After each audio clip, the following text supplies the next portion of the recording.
Pure EVil MMA. I'm your host, as always, Evil Eddie from MyMMAnews.com, and I have a very special guest with us today. We have Rolando Casshan joining us, and he had recently just been out in Thailand, so he's going to share his experience about that and some of his fighting background here. But what's going on, Rolando? How's your morning going? What's going on, man? Good morning. Just chilling, man. You already know, planning my day. So, man, one of the most exciting things I think that's going on in your life is that you just got to go to Lumpini Stadium. Now, I do a show with James McSweeney, who was telling me that they just made a new stadium. So, what was the experience like? Was it nice there or what? Oh man, it was amazing. Like, one thing that really separates like Lumpini Stadium from stadiums anywhere in the world is like the energy is like really electrifying. Like there in Rajadam there, like the crowd is like really into it, you know, because of the gambling and whatnot and the fame of the stadium. And the fact that Lumpini's like a stadium run by the military, it's like, yo, it's no games in there. It's straight war in there. Yeah, when I was just watching James' fight that he had there was like a big bucket of money that they had ringside. Like, it was pretty lit, man. Like, they're doing pretty big things over there, and we know that it's just like a legendary place, and to have it like refurbished. And did you make your debut there, right? No, I actually made my debut on AMTL with a guy named Joseph Pearson. I've been not training with fighting in this promotion since I was amateur. So I made my debut in DC actually on a pro event. That's right. And this is that was my fourth fight was in Lumpini. My third was in Cambodia, and my fourth was in Lumpini. So that was actually technically my debut in Thailand fighting was at Lumpini. Do you have like a girlfriend or anything? Because it's got to be kind of crazy to be traveling this much, right? Yeah, it's just like it's hard because you know what I mean. I'm always in another place. And I've been at 5 different camps, so it's like it's just hard. You know what I mean? It's hard. I mean, but everything's working out fine. Yeah, honestly, man, it seems like you have a good grip on, you know, how this industry works. And before we dive into any of those, you know, harder questions here, do you have any mixed martial arts background, or are you just, you know, just Muay Thai?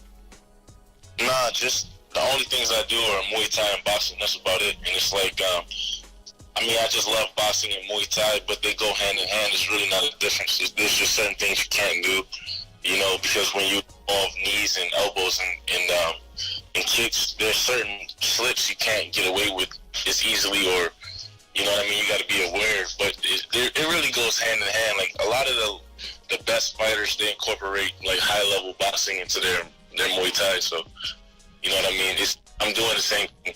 So for listeners out there that may not be, you know, that up to date on what Muay Thai is, because obviously we got a lot of people that watch, you know, UFC, Bellator, MMA. You know, what is the main difference between Muay Thai and kickboxing?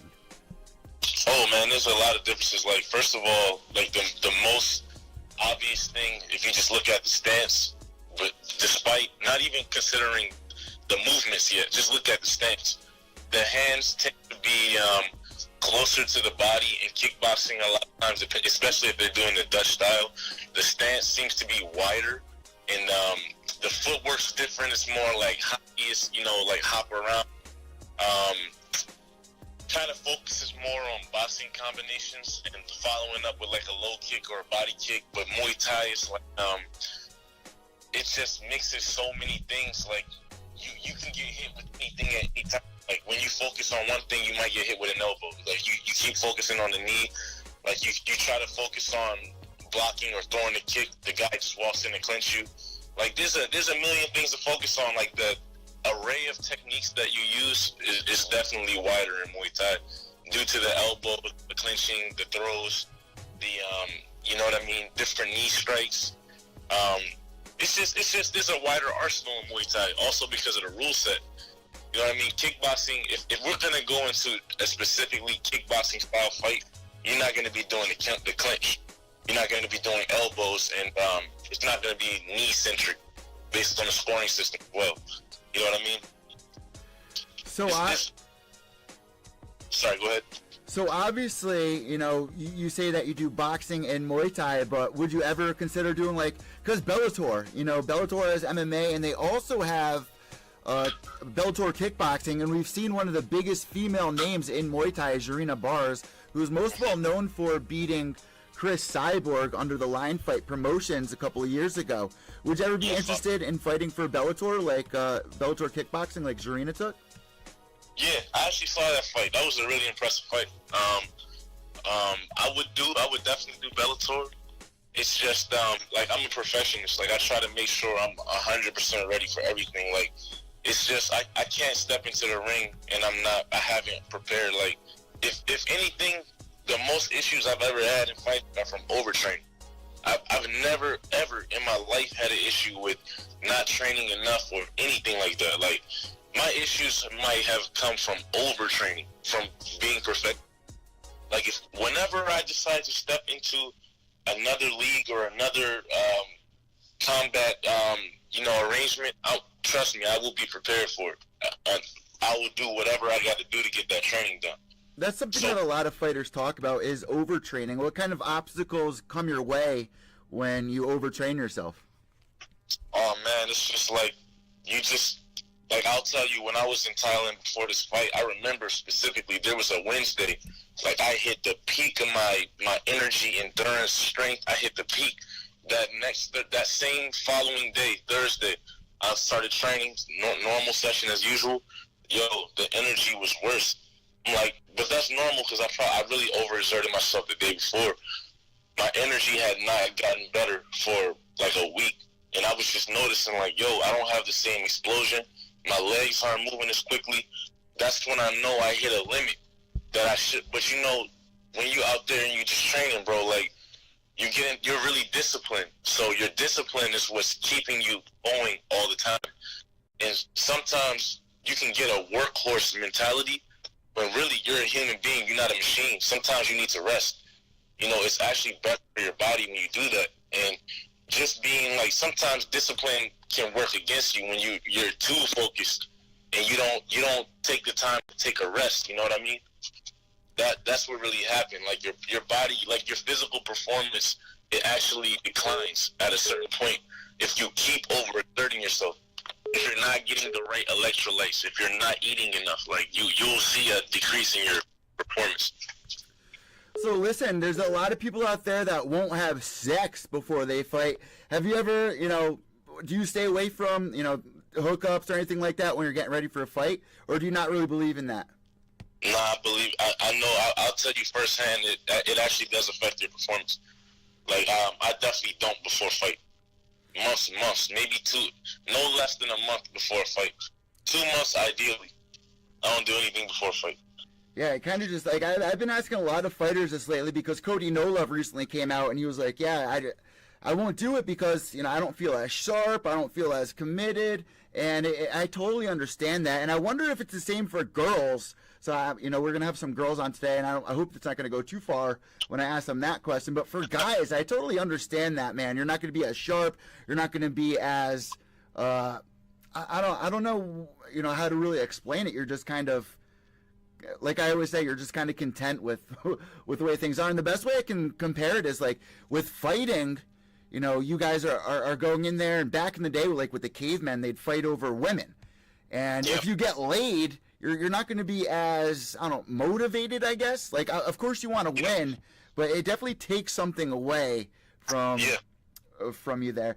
But let's dodge that and let's jump a little bit forward here. One thing that I really like about you that stands out is that you got style, man. Between the hair and even the pink Fairtex gloves. Let's start with the hair, man. Do you realize how much goes into, having to stand out in this industry of, I got to have something that makes me that people remember?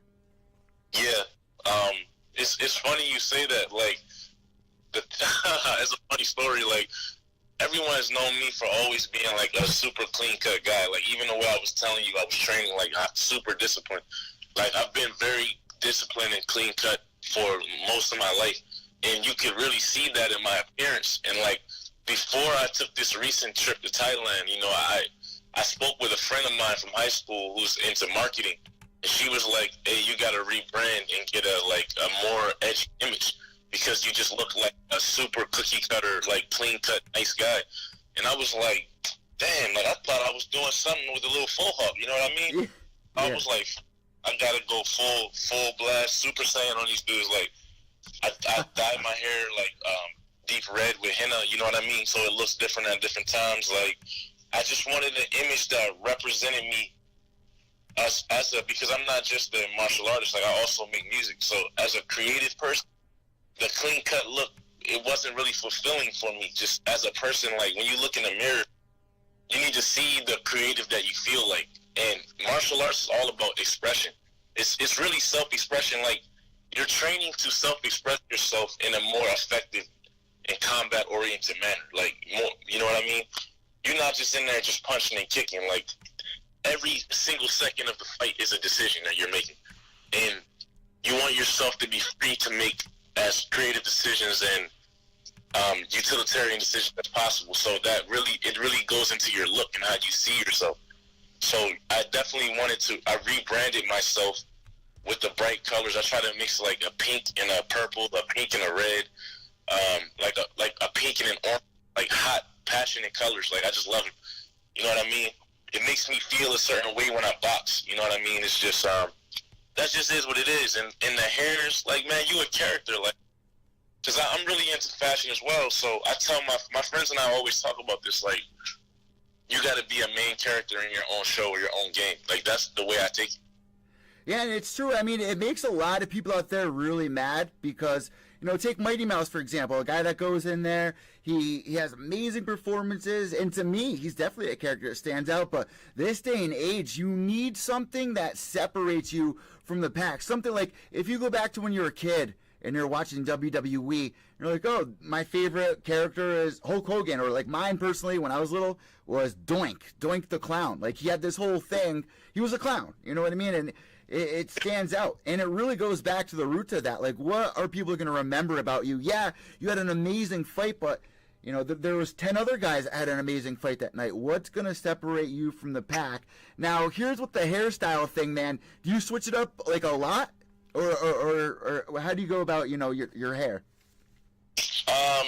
Like, I'll put it like this, like, it kind of depends, like, I don't want to do a style that's permanent because then I can't switch it up. So I'm like, yo, I'm not going to, like, lock my hair, even though I think that's a cool look as well. It's just, like, as an artist, remember, you're also a person that goes through different changes. Like, today you might feel a different way. Like, sometimes I want to go really fight really hard and really exchange a lot.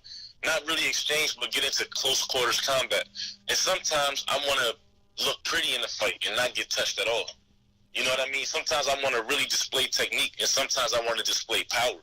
It's the same thing with how my image is. Like, sometimes I want to look rugged and super aggressive because that's how I feel. So basically, however I'm feeling, whatever I feel for a certain fight, that's how I'm going to look. I'm walking in there looking. You know what I mean? And it's like, sometimes I'll twist. I remember I had my hair twisted up one time, and I was looking like the Antichrist in that, like, real It was an accident, but it's really how I was looking. It's just like how, I don't know, man. I just felt like savage that day. So you said, you said that you're also a musician. What kind of music do you write? Oh, hip hop for sure. And where can people, like, are you on SoundCloud? And did you write your own walkout song? Are you working on that? Because that would be kind of sick. Basically, I have so many songs that I could already use my own walkout song. It's just kind of, I don't know. I do have my producer. He produced a theme song for me that samples a Casshan theme. So I definitely walked out to that before. When I get the choice to choose the walkout music, like in Lumpini, you're not choosing no walkout music. Like, yeah, like, they're playing. Yeah. Yeah, in Cambodia, you didn't have the choice to choose any walkout music, even though I would have liked to have chosen the one my boy made for me. But, yeah, man, I have a SoundCloud. I have a Bandcamp. I'm always doing music, like, as well as, like, I feel like it helps me with my martial arts. You know what I mean? Like, I'm always trying to condition myself to express myself in unique ways. Like, you can't be a robot in the ring, like, jab, cross, hook, kick. You can't just do that all the time. Like, you got to do something creative. So, and I feel that it conditions me to do that. So is a lot of your music kind of based around your fighting? Like, is it kind of like a fighter's music? Or, you know, what are some of the songs that you got, and what are they about? No, actually, I just did a project called Dirty Soma 2. It's basically It's about the famous movie, the Japanese movie Akira. It's an anime, but basically we related it to how kids act nowadays. And it's the main character, his name is Kaneda, right? Like, he's like a real troubled youth in a motorcycle in a bike. And basically we drew inspiration from Future's Dirty Sprite 2, which really, I really feel like it relates to how a lot of these younger generation, their mentality is on life. So the reason I blended those two projects, Akira and Dirty Sprite 2, and made Dirty Soma 2, it also references the book Brave New World, which is why I called it. It's a take on this generation's mentality, the younger generation, of the heavy drug use, the recklessness, self-destructive behavior. Oh, I'm so happy you brought that up, man, because I've been wanting to talk about this. Just like you're saying, I mean, there's people out there like, what's it, like Little Xan, and then you got 6ix9ine. I mean, this list goes on and on, where it's really like influencing young kids to get as effed up as they can. It's not really motivating people. I mean, music nowadays is mostly about sex, and I'm not saying one rapper in particular, but from just what I'm seeing, it's, you know, the drug culture has really taken form inside hip hop, and it pisses me off, man. My little sister is part of that new generation, man, and she just dropped out of high school. I don't think she realizes, you know, what that really is going to do and affect her life. I mean, this culture that these kids get wrapped up in, they look up to these rappers who are pretty much the same age as them. Let's take Little Xan, for instance. Every interview I see Little Xan, and he's nodding off or boonk, like he's throwing up on Adam 22. Like, it's very sad, man. Yo, that dude Lil Xan, hey, when I just look at him, hey man, I just feel sad, bro. Like, something's really wrong. Like, the thing is, what I really gotta look at with hip hop, they're really taking advantage of these kids that might have like mental disabilities. Like, the honest truth, that dude, the way these guys interact and they're moving around in this world, something's wrong with these guys, bro. Like, there's a degree when you got actors, because a lot of these musicians are actors, and they actually impersonate a lifestyle that they don't live. They want to tell our kids and our brothers and sisters to go do drugs, but they don't live that life. Like, you know what I mean? But then sometimes you look at dudes like Boonk, and I'm glad you brought those two up, because they're really troubling. Like, I saw Boonk and Lil Xan recently, and I was like, hey, this is crazy, bro. Like, these are the guys that our young ones are listening to. It's very troubling.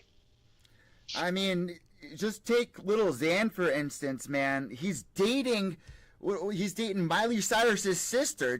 It's mind-blowing. It's literally mind-blowing to see what these guys are up to, which is the direction that hip-hop is really taking.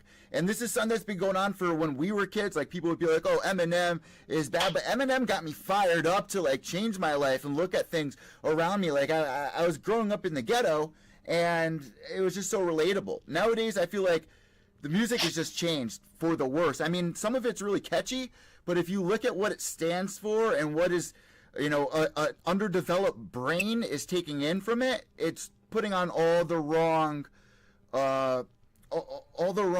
ideas for how to live your life and, you know, be successful. It doesn't mean take a lot of Xanax and you can rap and go on SoundCloud and make all this money. It's totally lost at this point in my eyes, and it's very sad. Yeah, and also if you look at what you just said, to add on to that, you said an underdeveloped mind. Now let's look at an underdeveloped mind on drugs, an underdeveloped mind that's an alcoholic, an underdeveloped mind with possible mental disabilities. Listening to this music, like, it's really bad all around. It's our kids, the kids of this generation have been sold out. They think that these artists relate to them. Like, I'm gonna tell you, one time I saw Chief Keef, and I was like, yo, okay. I just sat back and looked at it. I said, hey, this is the perfect experiment for hip-hop. And no disrespect to Chief Keef, but what I noticed being from D.C., he looks like a lot of dudes from my city. And that's I'm thinking, I don't like, right? That's why they promoted this dude, because he's relatable.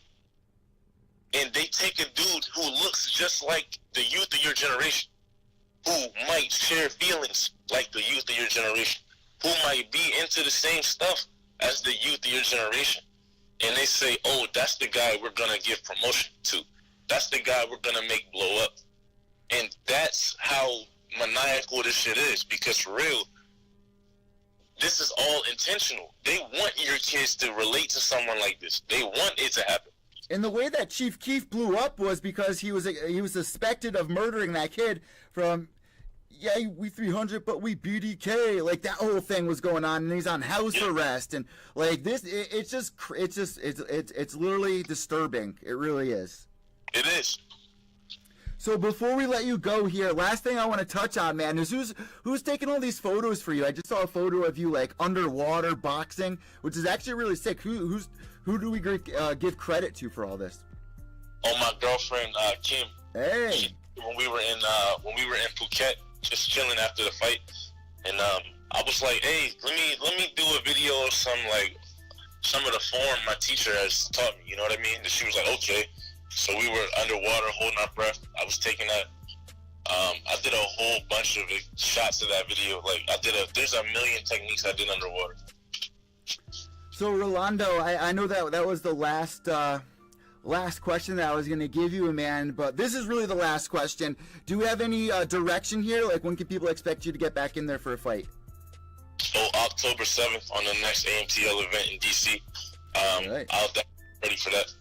Well, we're looking forward to it, and hopefully we'll get you back on the show right before that fight to see how things went, man. Thank you so much for joining us here on Pure EVil MMA, Rolando, and I hope you have a good rest of your day. Thanks a lot, Eddie. Also, I want to say thanks to my manager, Al Rodriguez, for even setting this up. Thanks a lot for having me, man. It was an awesome interview. All right, yeah, shout out to Ironson, and have a blessed day. Thank you. You too, bro. All right, there you guys go. Rolando Casshan. And I see people blowing up my phone. I think Mercy is trying to call in right now. So let me figure this situation out really quick, because my phone is currently on the hinges of dying, apparently, allegedly. Here we go. So, guys, on today's show, I know that we jumped in right with that interview here. Well, it is Wednesday, obviously, here in America. Hey, Madonna me. It is Wednesday, which means we are doing the live call-in show. And we have a couple of guests here. We got Lindsey VanZandt, who's going to be calling in. Making sure the fish filter's plugged in. And also, Kristen Ferrara is going to be calling in. Misfit is going to be calling in a little while. And there's been so much that's been going on so far in the news with mixed martial arts and a lot of drama. So this weekend we had a weekend off. We had a weekend away. There was no UFC, no Bellator, which is kind of weird, because in my eyes, if you're Bellator, this is the time for you. I don't know why I'm getting feedback. I don't know if it's just in my headphones. Hopefully you guys don't hear any feedback. But if I was Bellator, I would plan around all of the UFC events. Like, if they have an off week, that's when you jump on there. Or if they have a pay-per-view that people don't want to buy, that's when you do an event the same night. And I don't understand why they haven't jumped on board. I feel like that would be a great idea for them to boost themselves up and make themselves kind of slip right in to more viewers who are expecting to tune into the UFC. And they're like, oh wait, this is a pay-per-view? I don't want to see that. Oh wait, this legendary fighter is going to be fighting tonight on Bellator and I don't have to pay for that? I'm there all day. So I don't understand where Bellator has been, but I will say this, Bellator has been doing a great job. They just announced another Grand Prix, and we all know that Fedor Emelianenko is going to be fighting Chael Sonnen coming up. I cannot wait for that, and they will be coming back to Mohegan Sun Arena, and I will be cage-side for that. Also, a quick reminder, I will be cage-side this weekend for Cage Titans out in Plymouth, Massachusetts. If anyone wants to come out and support, that would be awesome. But let's give Mercy a call back here. Mercy is blowing up my phone with let's get her on here, because I always enjoy talking to Mercy of Team Cyborg. Let me bring them up.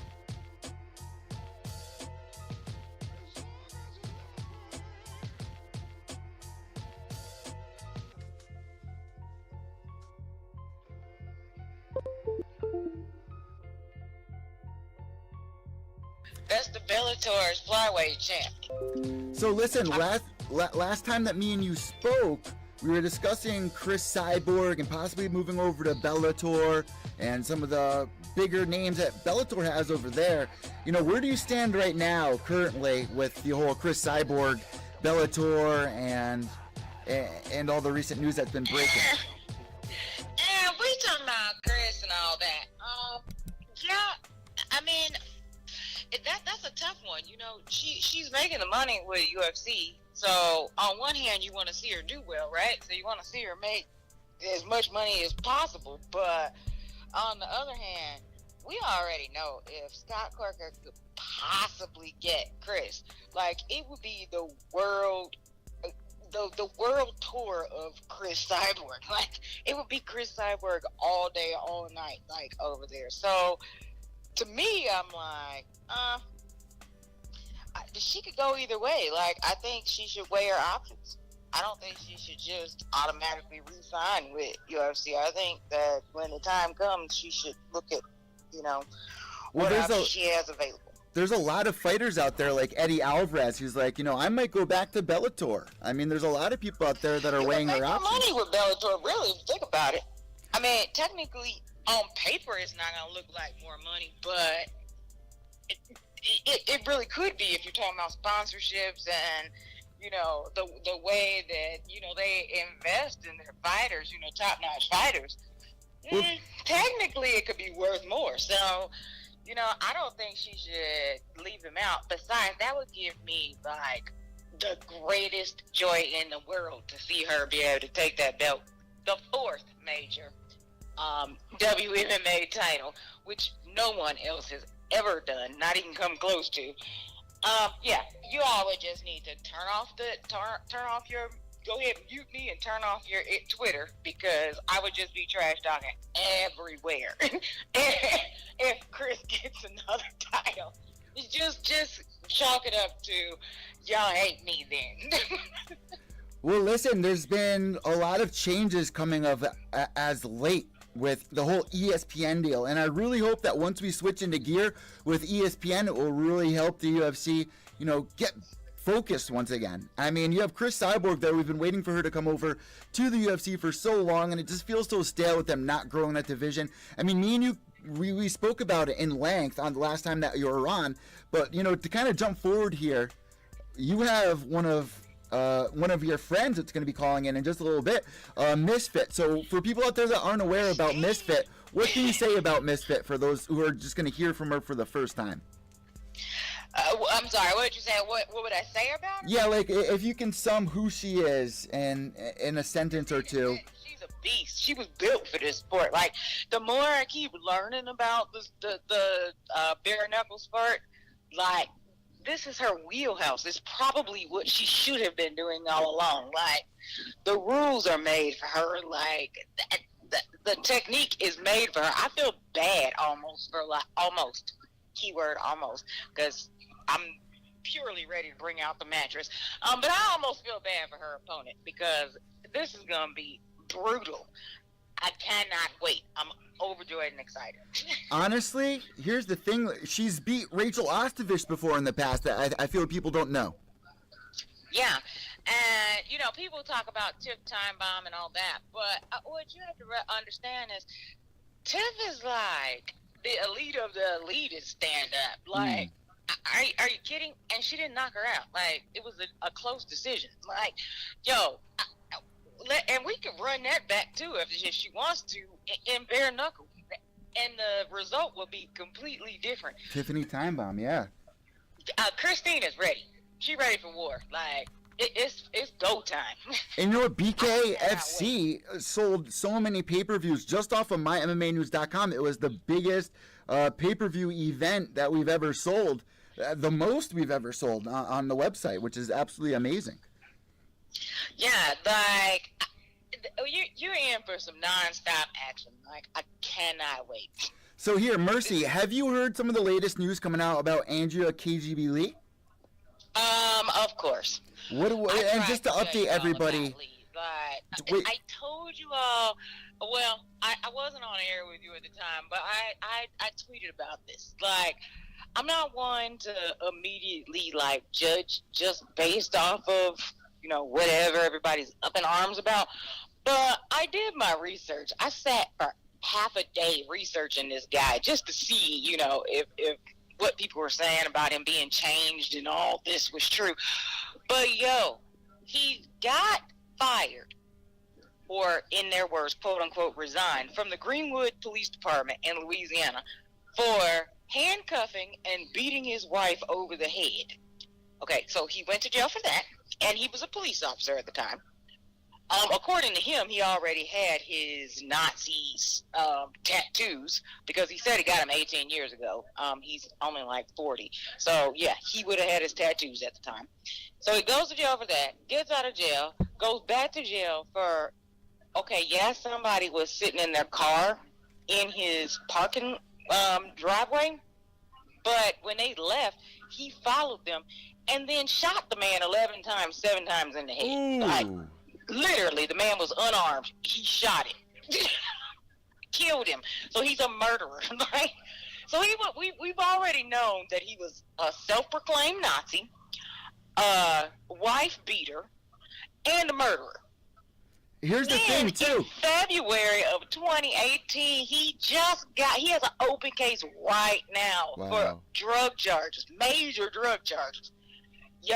And we acting like we surprised that he put his hands on Andrea. Like, when I saw her interviews, she looked scared. Like, I was telling B-Phil 99, I was like, actually, what I'm scared about is if he's actually putting his hands on her. I said that a couple weeks ago. I'm like, listen, his tattoos just tell me who he is. Please leave him. Don't cover him up. No, please let us know that you are somebody that we should not be messing with. Like, great. Go ahead. You're a Nazi. But I always felt like that he probably was putting his hands on her. And then, here we go. We found out he is. And you know what, Mercy? This all started, like this whole issue started because they were arguing about Mighty Mouse being robbed. Isn't that stupid? It's childish. It's so childish. It's so stupid you almost wouldn't believe it. Like, except I do. Because that's how these cowards are. Like, they get mad about, like, the most idiotic things ever. And then he puts his hands on her? Like, are you kidding? There's no coming back from this. I was never blaming her for it. Because I 100% looked at it and said she looked scared. I didn't believe nothing that was coming out of her mouth about him being changed. Like, he went to church and got saved and sanctified. Here's how I view it. That didn't happen. Here's literally how I view it. Let me plug my phone in really quick. For somebody to have a tattoo like that, like I was raised around a lot of bikers and stuff like that, a lot of motorcycle people.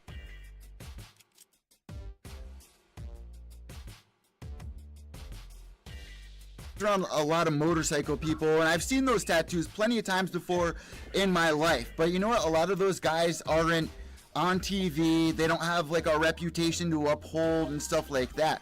When you are in the spotlight and you don't have the sense on you to cover up a tattoo like that, to me it seems like you are still supporting the idea of what that tattoo represents, and it's repulsive, man. It's so repulsive. It's gonna bother a lot of people out there for what it stands for. And to have a girl defend, like he was having her defend him, saying, well, he kept it because if he ever has to go back to jail. And a lot of people are like, so you're planning on going back to jail? Are you a changed man? Like, to me, it's just like, if you had something like that in jail, I can understand. But once you get out, cover that shit up. He got arrested in February. Yeah, he's going back to jail. It rubs me the wrong way, and there's no coming back from this. There's no coming back from this. Here's the thing. I'll just throw this out there, and it's not even something that I normally would even talk about, but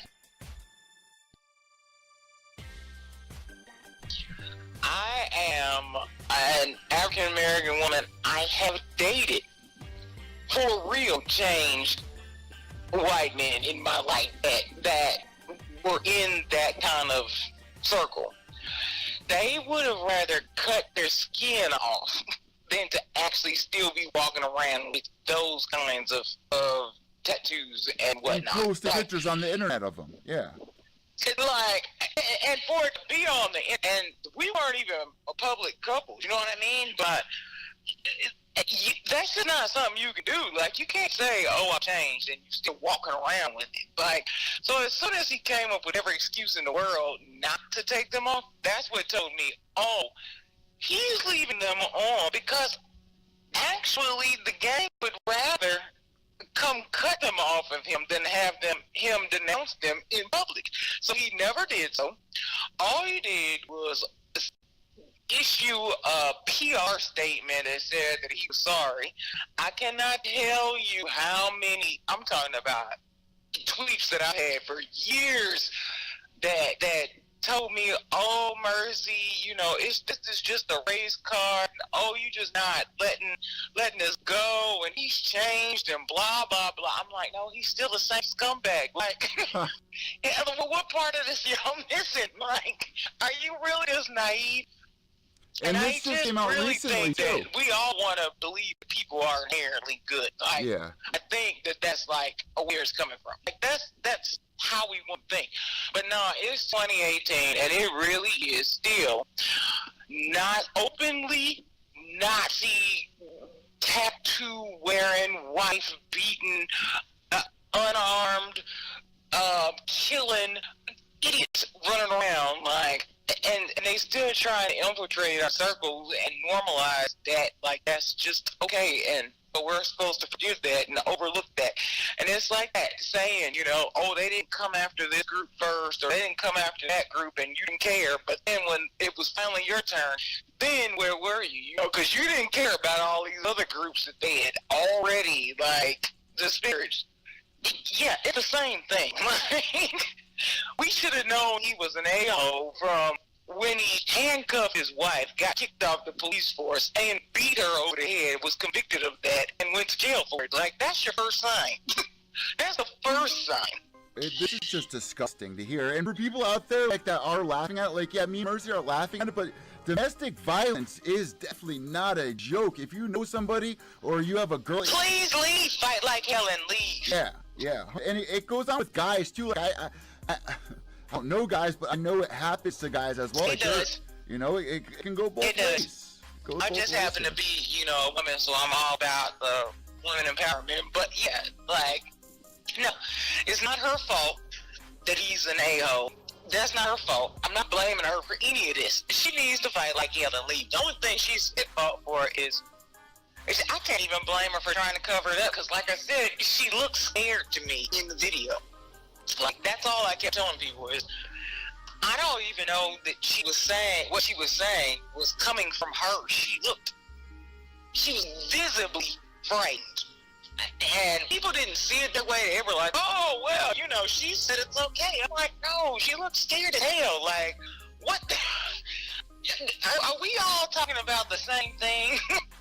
And the news story was broke by my website, mymmanews.com. Shout out to Eric Cowell for keeping everybody updated on all that. But here's the other thing. When this originally came out about the Nazi tattoo, she defended him. She literally sat there, defended him, and the first tweet that she sent out was like, our neighbors are Asian. It's like, what the fuck does that mean? Yeah, your neighbors are Asian, but if they knew you had a Nazi tattoo, they'd feel some type of way about it. I guarantee it. Here's what I think. I don't even know that she sent the first tweet. How do we know she sent the tweet? That's true, He could have wrote that tweet. You know what I mean? Like, this is a man who beats his wives. Like, that's what he does. We don't know if she sent it, if he made her send it. I mean, we really honestly don't know.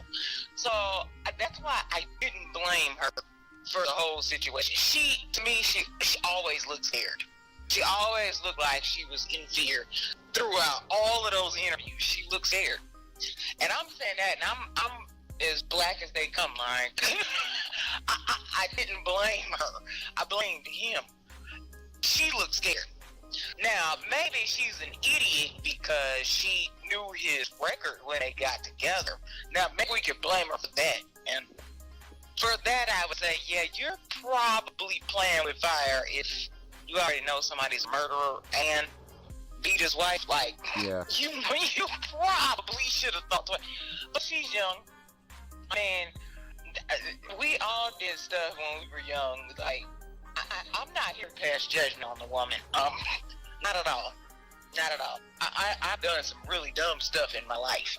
But they're in the spotlight here. Like, if a police report comes out, we're gonna find out about it. Like, he's not even being careful about it, and there's no coming back. Clearly. He clearly doesn't care. Remember, he got on MTV. He was on a show, Caged. Oh my God, really? He got on that show? And he laughed about, so it's an episode, I wish I had the information in front of me. I didn't know we was going to be talking, but he was on MTV on Caged and laughed about punching his ex-wife's fiance in the face. Like, and that's why he got sent to jail in the first damn place.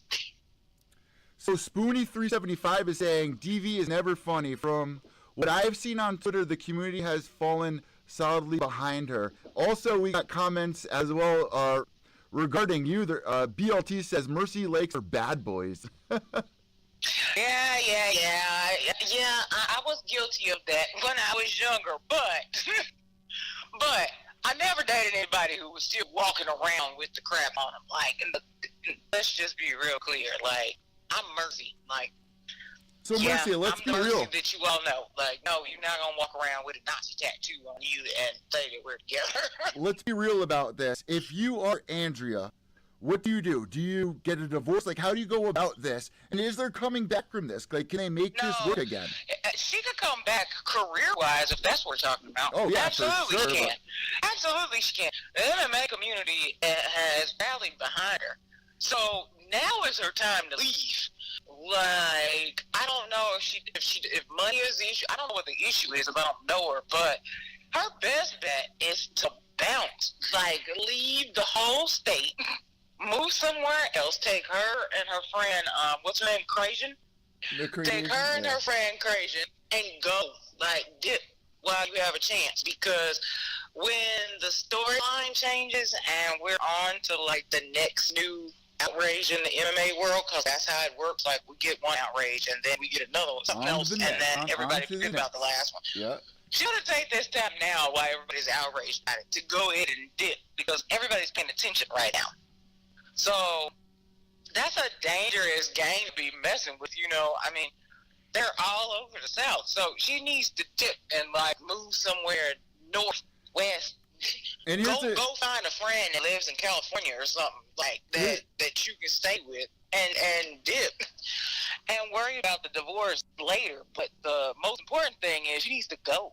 That would be my advice. Now, I can't tell her how to run her life, but that would be my advice. And here's the thing. Like, it sounds easy, but I've been, like, on healthy relationships before in the past, and it's hard to go through a change. Like, it sounds easy, but you know, there's a lot that goes into it. It's definitely not easy, especially when you got a kid involved and you got finances involved. All that is hard, but you have to decide, is any of that worth your life? And if the answer to that is no, leave and figure it out later.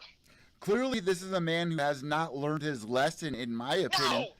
Nobody is going to be mad at you. I don't care what court it is in the world. She's not going to get convicted of taking her kid. And this man is convicted of murder. I'm sorry. Let me be really specific when I say it. He was convicted of negligent homicide, murder. Period, point blank. That's what it was. But it was the actual charge was negligent homicide. He was convicted of kidnapping and endangering his wife, because he hit her over the head after he handcuffed her. Like, are you kidding me? What are we debating here? There is no debate. I guess that's why I was more mad. Was thinking, like, these are my tweets. My tweets have been my tweets for years. And y'all really gonna argue with me about somebody who's a damn self-proclaimed Nazi?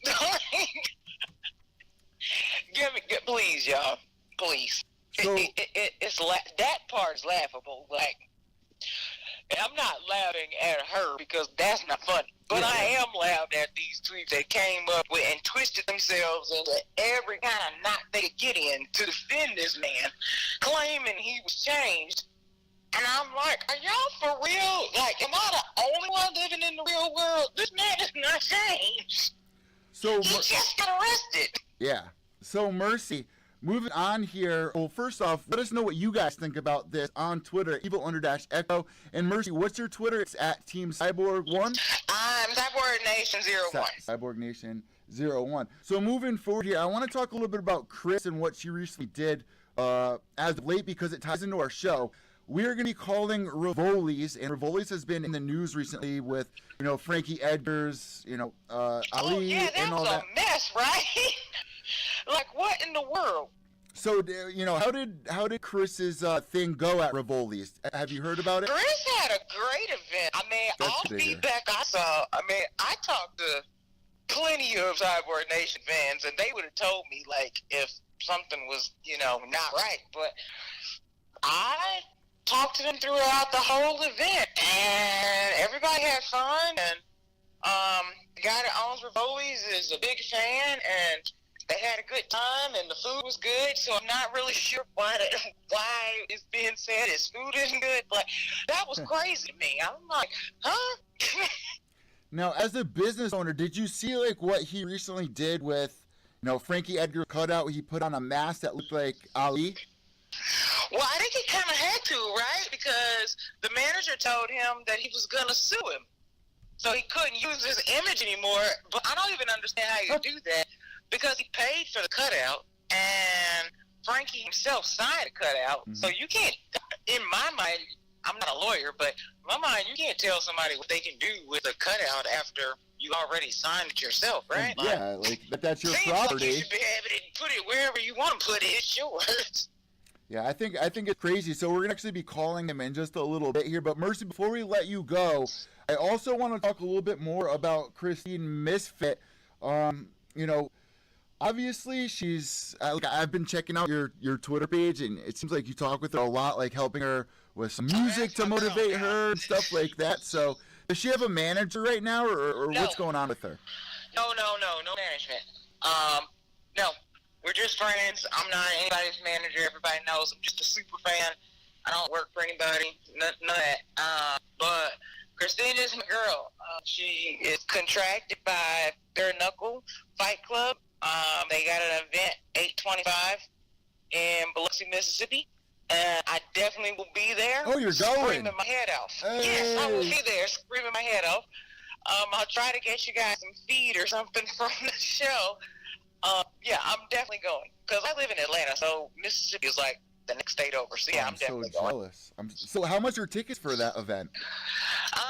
Tickets for that event are relatively reasonable if we're talking about in comparison to MMA. Yeah. I mean, you're talking about front row is, I don't know, like $250 or something like that. That's for front row. So you can imagine other tickets are, I think it range from $25 to $250.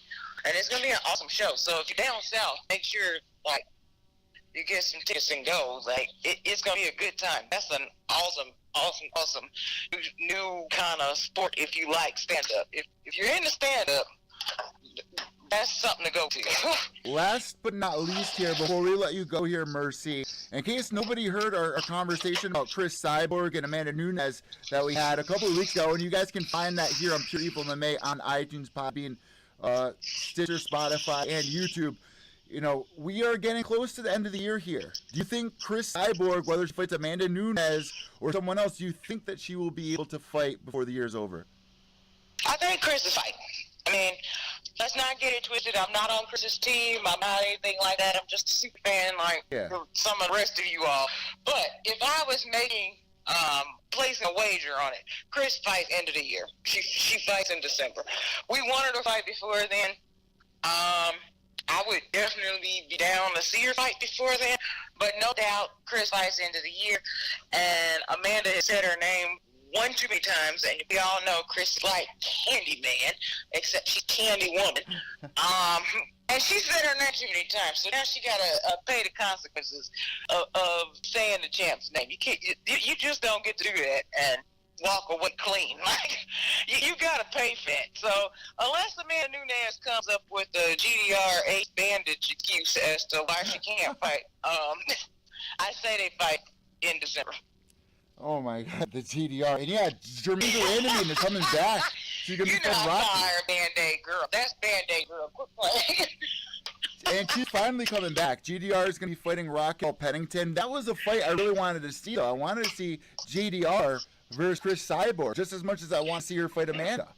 Yeah, I wanted to see her fight Chris, but I mean, if you bold enough just to come out and say you just are afraid to fight Chris, hey, I can't disrespect that. I understand that. I wouldn't be stepping in to fight Chris. Like, I mean, unless we're talking about just as like my instructor and we sparring, but I wouldn't even want to spar against her. Like, good Lord, it's Chris Cyborg. Yeah, and Ace Bandage, aka GDR, yeah, she gave in to every one of those fears before she ever even signed a contract. Yeah. So the fight was already lost. If you're that scared, she's already lost. You're definitely not going to stand across the cage from her and say that you ready to scrap. And in your head, you're already thinking, oh, no, I didn't want to fight her. See, with this whole Amanda Nunes thing, though, I thought it was really weird and kind of uncalled for them to post a picture of her signing a contract, but there was How no... you sign a contract and you're injured? When they start doing that, Eddie? Yeah, like, please tell me. Please, I've been waiting to ask you that one. What is this new thing with fighters calling out fighters and they injured? Like, how you gonna call somebody out and you injured? Well, first off, not only that, but to tweet out a picture of you signing a contract and say, I'm ready to fight, and it's That's not what I'm real. saying. But you claiming that you injured. So if you're injured, how you sign a contract? So, How do we know when you're gonna get healed? But here's the good... I mean, I can't be the only person that forgot that she pulled out of a main event at International Fight Week over sinusitis.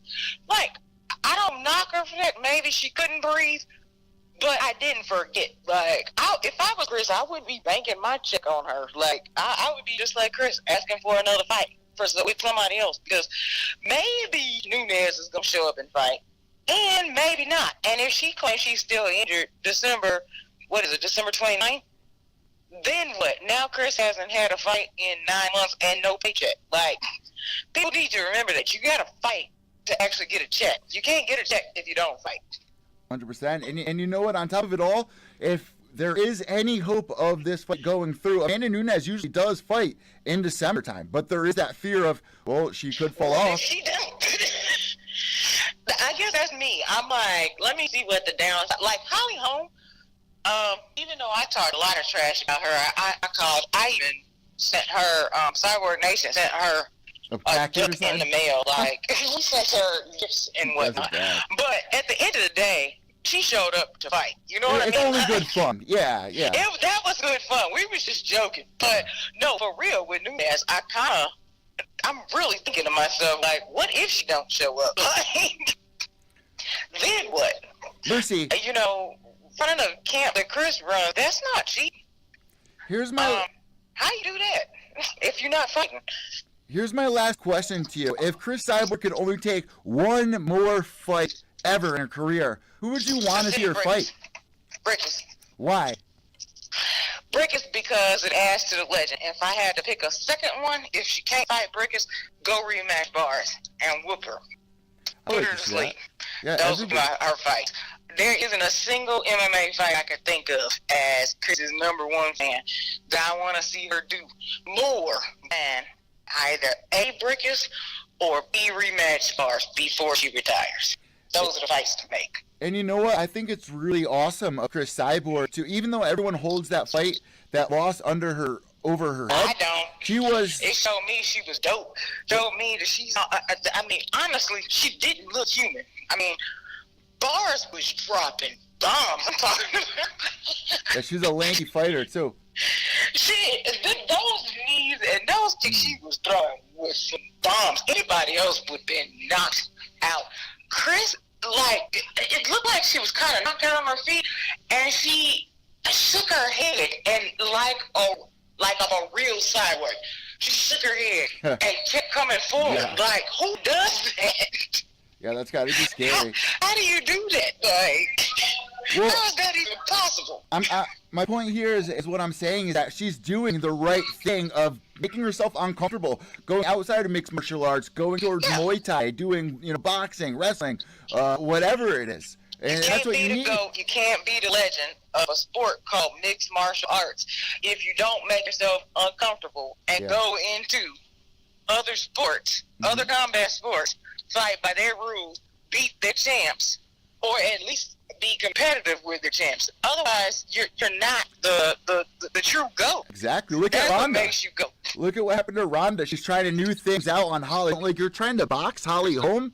Like, that's not the right place to do it. Like, stick to your bread and butter there. And if you do want to expand on your career, you know, do what Chris Cyborg did. Go into a Muay Thai organization. You know, try your luck there. Don't, you know, try things for the first time against high-level competition inside the octagon. It's just going to derail your career.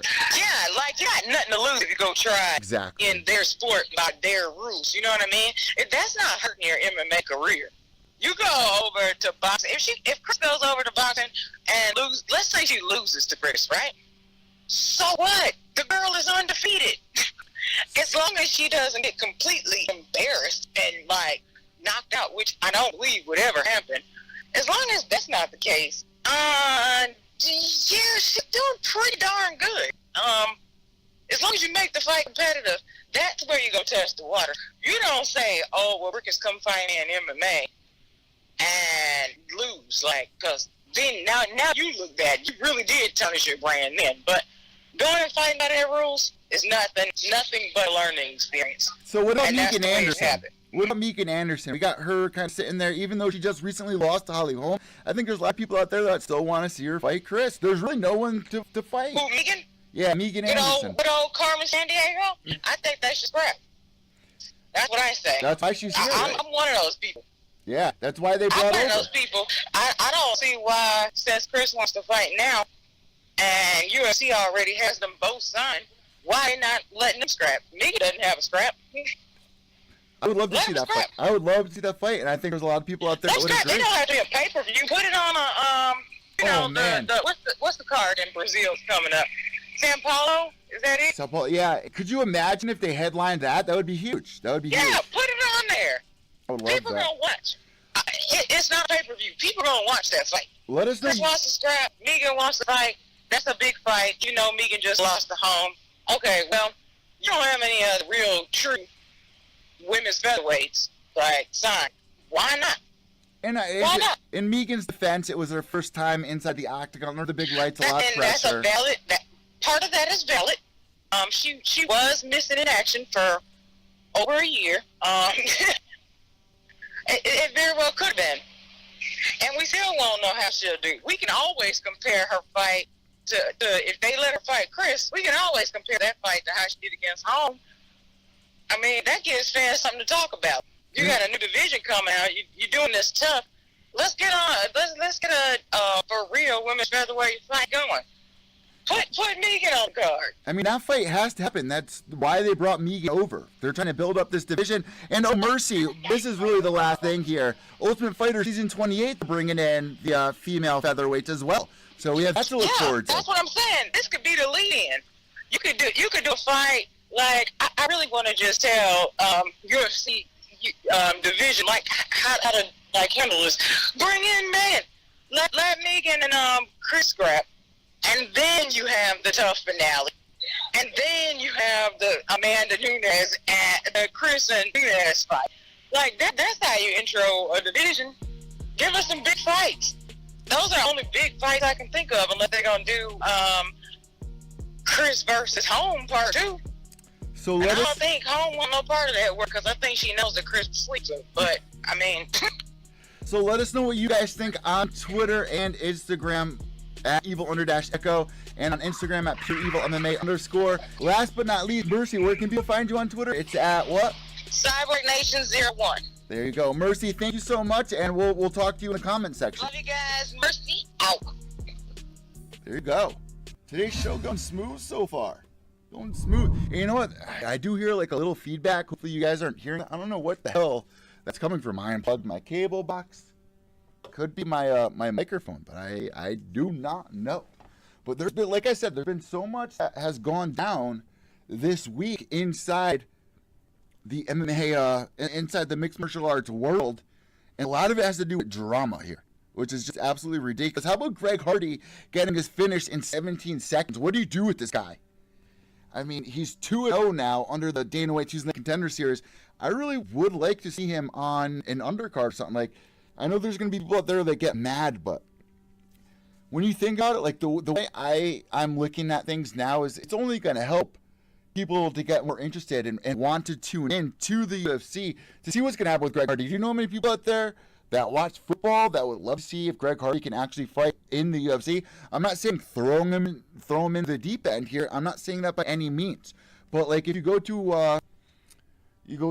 a carnival, you go to, whatever kind of entertainment that's, on a big stage, usually they have like an intermission and they do, clowns will come out, they'll dance, they'll do, a little side piece. Why not do that in the UFC with some of these bigger names? And I'm not saying have Logan Paul and KSI or anything like that, but at the same time, why not? I mean, they're not real UFC fighters. They're just guys that want to see what's going to happen. It's going to draw a bigger crowd. And with the WME IMG era that's going on right now, that's what's going on that we're seeing recently. And when there's a lot of people out there that are so pissed about it, and I understand that. But don't you want to see our sport do good? I saw a tweet this week.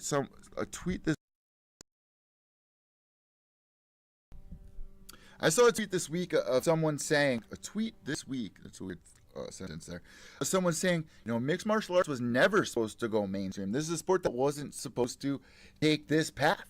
Well, I don't think there's a lot of people back in the 1920s that thought baseball would be where it's at today. I don't think people thought basketball would be where it's at today.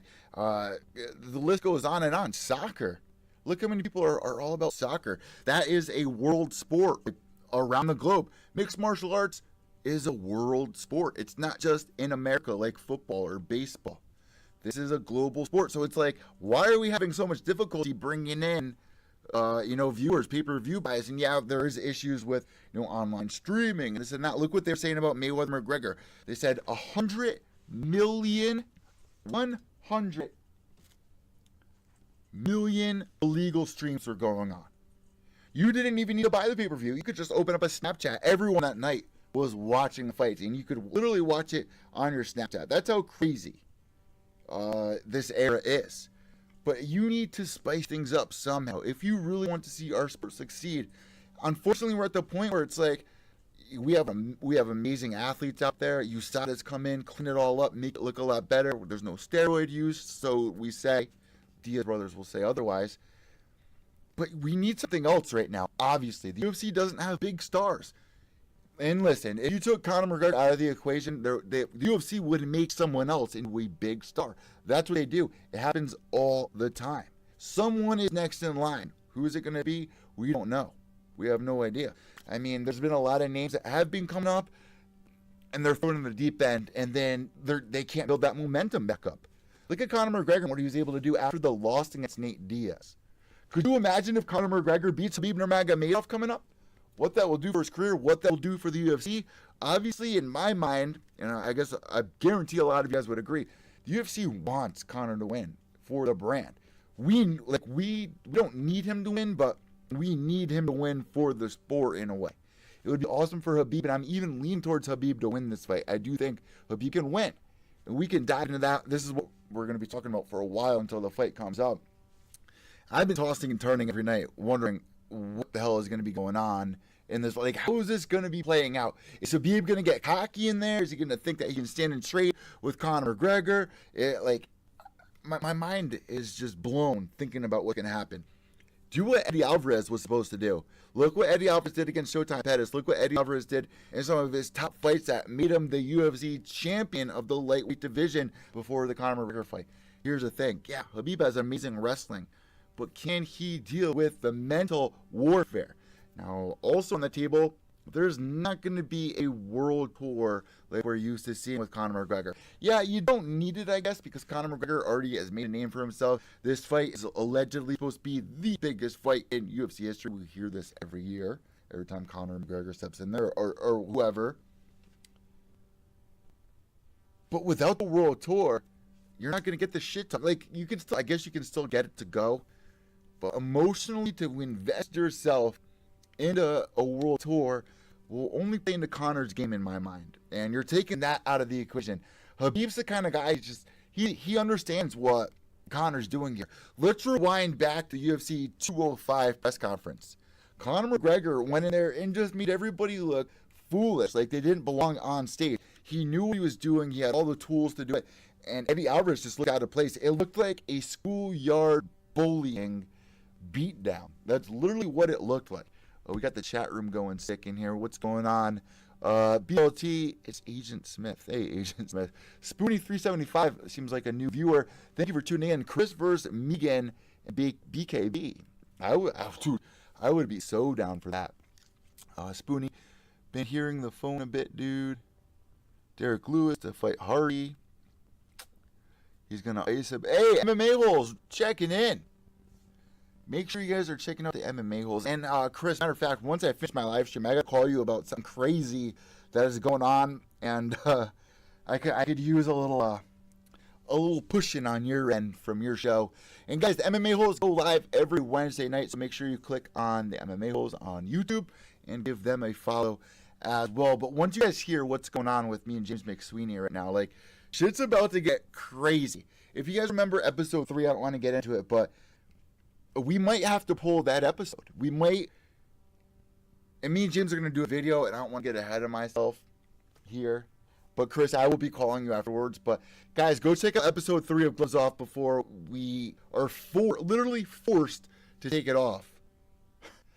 I can't wait to tell you guys what's going on because it's fucking mind-blowing. It's fucking mind-blowing. Very, very crazy. Very cringy as well. But our next guest that's going to be calling in, I know I'm going to continue this talk here, but our next guest that's going to be calling in, I believe, is Lindsey VanZandt. Let me boom. Hey, where is it? Hey, Madonna me. Hey, Madonna me. All right, so at 12:30, Kristen Ferrer is going to be calling in. So in about 20 minutes, she's going to be calling in to talk a little bit about her BKFC 2 fight going down on August 25th against Marine and VanZandt. I can't pronounce that girl's last name. So this is going to be a really interesting interview. She also has had a win over Rachel Ostovich, which you guys might remember as well.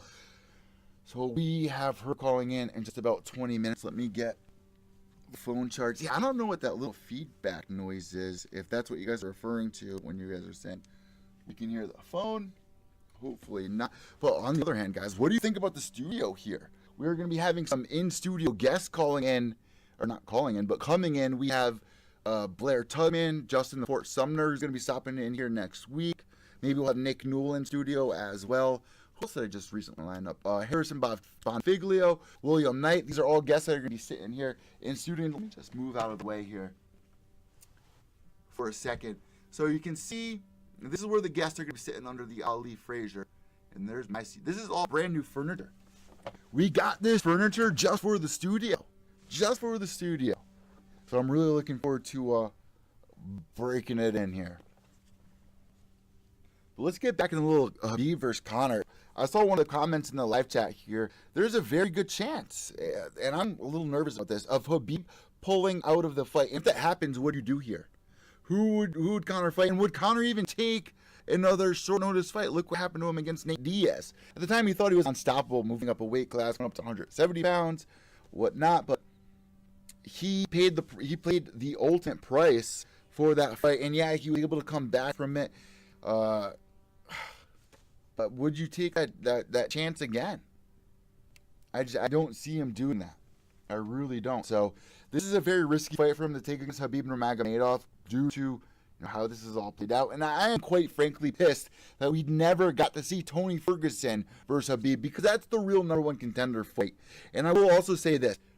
In the last year, Habib Nurmagomedov, in the public's eye, has definitely taken a couple steps forward here. There are a lot of people out there that are like, who's going to really want to see Conor versus Habib or Conor versus Tony? Those guys really don't have the star power. Look at Chad Mendes. Chad Mendes had great star power, but more people knew who he was after the Conor McGregor fight than they did before. And here's another thing that blows my mind. Why isn't the UFC doing the amazing walkout? The amazing walkouts like they had for UFC 189. That was the best walkout I've ever seen in my fucking life. The energy, having Sinead O'Connor sing Conor McGregor in, having Aaron Lewis sing from Stained, sing Chad Mendes in. Why isn't the UFC following up on that? That made the main event feel so real, so epic. And I really feel like we're going to see something very similar to that same exact fight. I think we saw Chad Mendes versus Conor McGregor. But keep this in mind. Chad Mendes also took that fight on short notice as well as in Uriah Faber's terms. He rolled off the couch with a beer belly. But you also have to keep in mind that Chad Mendes is a smaller featherweight. Khabib Nurmagomedov is a bigger lightweight. You have to remember that. You have to keep that in mind here. I really wouldn't be surprised if Conor McGregor just literally gets mauled by Khabib here and just gets taken out. But I also wouldn't be surprised if it's the other way around. You know, I thought Eddie Alvarez was going to beat Conor McGregor as well, considering his wrestling skills and, you know, his fight IQ, especially with these bigger fights that he's had. But he just kind of shrunk in those moments. He got dropped multiple times. I remember watching a fight and just my mind was blown because I love Conor McGregor and what he's doing for the UFC, but there's been so many fights where I really didn't think he was going to be able to win. Especially Jose Aldo, especially against Eddie Alvarez. And look what he did to both of those guys. He made them look like they do not belong in the same fucking cage as him. It was ridiculous. So, honestly, guys, this could be the biggest fight in history if it plays out the right way.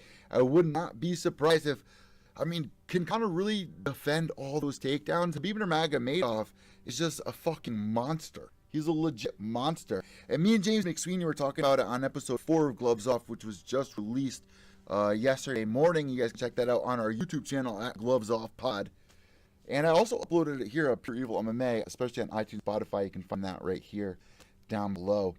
But man, I'm really looking forward to that. And this year has been pretty slow. There hasn't been that many big fights that have gone down this year that people are that excited to see. Ooh, it looks like we got a new subscriber, JBH. Thanks for... Oh, Jesse B. Hill. Jesse B. Hill, what the fuck? You wouldn't subscribe to our channel yet? What? JBH, come on, girl. Oh, and also, guys, we just released the live-action fight companion for CES 51 that went down last weekend, where there's... where we're joined by Chris and Jesse B. Hill. Also, Stephen Domenico joins us. Brian Gerson joins us. Nolan King makes an appearance as well. Travis Lazo. Let me just send Christine Ferreira a quick message here on Instagram to make sure she has the number to call in at 12:30. So currently it's 12:16 right now. So let me just message her really quick. And guys, you hear this feedback coming through? Like, is it just on my end through my microphone, or are you guys hearing me? Because that would fucking suck, and I will be super pissed at this microphone or at OBS, because I've never heard this before. Like I said, I got the studio all changed around. I don't know what the hell is causing it, but there is some kind of feedback going on. Alright, so I just gave her the number. Also, Rivoli's is going to be calling in, or I'm going to be calling them. Hopefully they will pick up the phone. There's been a lot going on his end. He wants to kind of clear the air here with the whole issue with Frankie Edgar's manager, Ali Abdelaziz. So we got a pretty decent show here lined up for everybody. And just a quick reminder, guys, we're trying to grow the YouTube channel. So if you're listening to this on iTunes, Spotify, or whatever, make sure you guys go to youtube.com/PureEvilMMA and give us a follow there, because we've had almost 100 new subscribers this year, but that is nothing compared to what we could be doing, what we should be doing. All right, so it looks like Conor McGregor versus Khabib Nurmagomedov. Ticket prices have been revealed, and I would not be surprised if they're fucking ridiculously expensive here. So tickets for UFC 229 on sale Friday, August 17th, starting at 10 a.m. Pacific, and the price at, holy shit, $2,505 and down, going all the way down to $205. But Jesus, who can afford that? Who can afford that money? And that's going to be a great fight. UFC 229 is a great card. Let's see who else is on that card. I'm going to go to the UFC fan app. I don't even think it's still running. Very upset about the whole UFC Fantasy League getting shut down. But hey, looks like this website is still up and running. So let's take a quick preview at some of the upcoming fights that we got here. So August 25th, in just 10 days' time, live on FS1, we got Justin Gaethje going up against James Vick. Jesus, I cannot wait to see that fight. Let's see what else is on that card. I mean, Justin Gaethje only has 2 losses on his career, and they've come inside the UFC. But James Vick only has 1 loss. and is also a little taller. Michael Johnson versus Touchy Feely is also on this card. I had no idea that was going to be on here. Courtney Casey versus Angela Hill. That's a decent fight there. Ellenberger versus Bam Bam Barberina. Jesus. What else we got? Anders Williams. James Krause versus Alves. Seems like that about... Oh, Mickey Gall versus Sullivan. Jesus. Calderwood versus Ferreira. Drew Dober versus Tuck. Yaha versus Ander. Why are all those at the bottom of the card? Oh, what the hell? And then UFC 228 is going down September 8th in Dallas, Texas, guys, with the champ Tyron Woodley versus Darren Till. Now, you guys already heard my take on this. Like, how does a guy who has missed weight and isn't interim champion, or the alleged interim champion, get a title shot over the interim champion of Colby Covington? How does that make sense? It doesn't. It does not make sense at all. I'm a little ticked off about that. Darren Till going in there, undefeated record, 25 years old. He's young, up and comer. Man, I'm kind of, now that we're getting closer towards the fight, I could see Darren Till taking this fight, but I may be getting ahead of myself here. I may be drinking the juice, because let's look back at some of the other fights that Darren Till has had. You know, he's been in the UFC for quite some time. I believe he's been in for a little over 3 years, maybe going on 4 years now. No one knew who he was. I remember watching him on prelim cards against guys who we don't know, and go the distance against them. Yeah, he had a great fight against Cowboy Cerrone. And I will say this, anyone out there like, oh, he followed the blueprint to beat Cowboy Cerrone, went in there, blitzed him, shocked him, and took him out of the fight. Yeah, I guess that's the blueprint that everyone's following. But Jesus, man, it's Cowboy Cerrone. It's not that simple. It's not that simple to take somebody like Cowboy Cerrone out. So you have to give Darren Till a lot of credit there. Darren Till's last fight, winning against Stephen Wonderboy Thompson, I don't give him that much credit for that fight. Yeah, it's very impressive. I will give him credit, but man, you missed weight. You called Wonderboy out, who, you know, didn't really know who you were, didn't want to take this fight in the first place, flew all the way out into your backyard, and went to a decision where, 75, maybe even 80% of fans out there scored it for Wonderboy? Like, it just doesn't make sense. That fight really pissed me off, and for him to get the title shot just from that, after missing weight, like, it just pisses me off, man. It really rubs me the wrong way. And it just shows you where the scenario is right now with the UFC. BLT checking and saying $200 for the cheap seats. Yeah, it's ridiculous. Who can afford that? Who can afford nosebleed seats for $200? But here, I have to say, if you've never been to a UFC fight, I mean, $200 to see Conor McGregor fight, I would pay that. I will not lie. I will save up. I will pay $200 to see Conor versus Khabib. But for the people out there that get tickets ahead of time, just to find out that the fight gets called off like a week before the fight, or they miss weight, whatever, it's crushing. It is crushing. But you do, if you've never been to a UFC fight before in your life, you don't want to miss out on it. Even Bellator. Bellator puts on some stellar live cards. Like, you do not want to miss out on a live event if it's coming to your area. Trust me. All right, so also on UFC 228, Nico Montano going against Valentina Shevchenko, and there's been a lot of heat against Nico Montano. She is the current champion at that weight division. She has wins over Roxy. She has wins over Lauren Murphy, a.k.a. Barb Murphy. She has a win over Barb Honchak on that season, Ultimate Fighter. You know, but Valentina Shevchenko, she's on a different level. But I think there's a lot of people that just are writing Nico Montano off here. And I do not think that is fair. You know, I really would like to see Nico put up a fight, and I know that she will. It's not going to be an easy fight against Valentina Shevchenko, but who out there thinks that she has a chance to beat Valentina?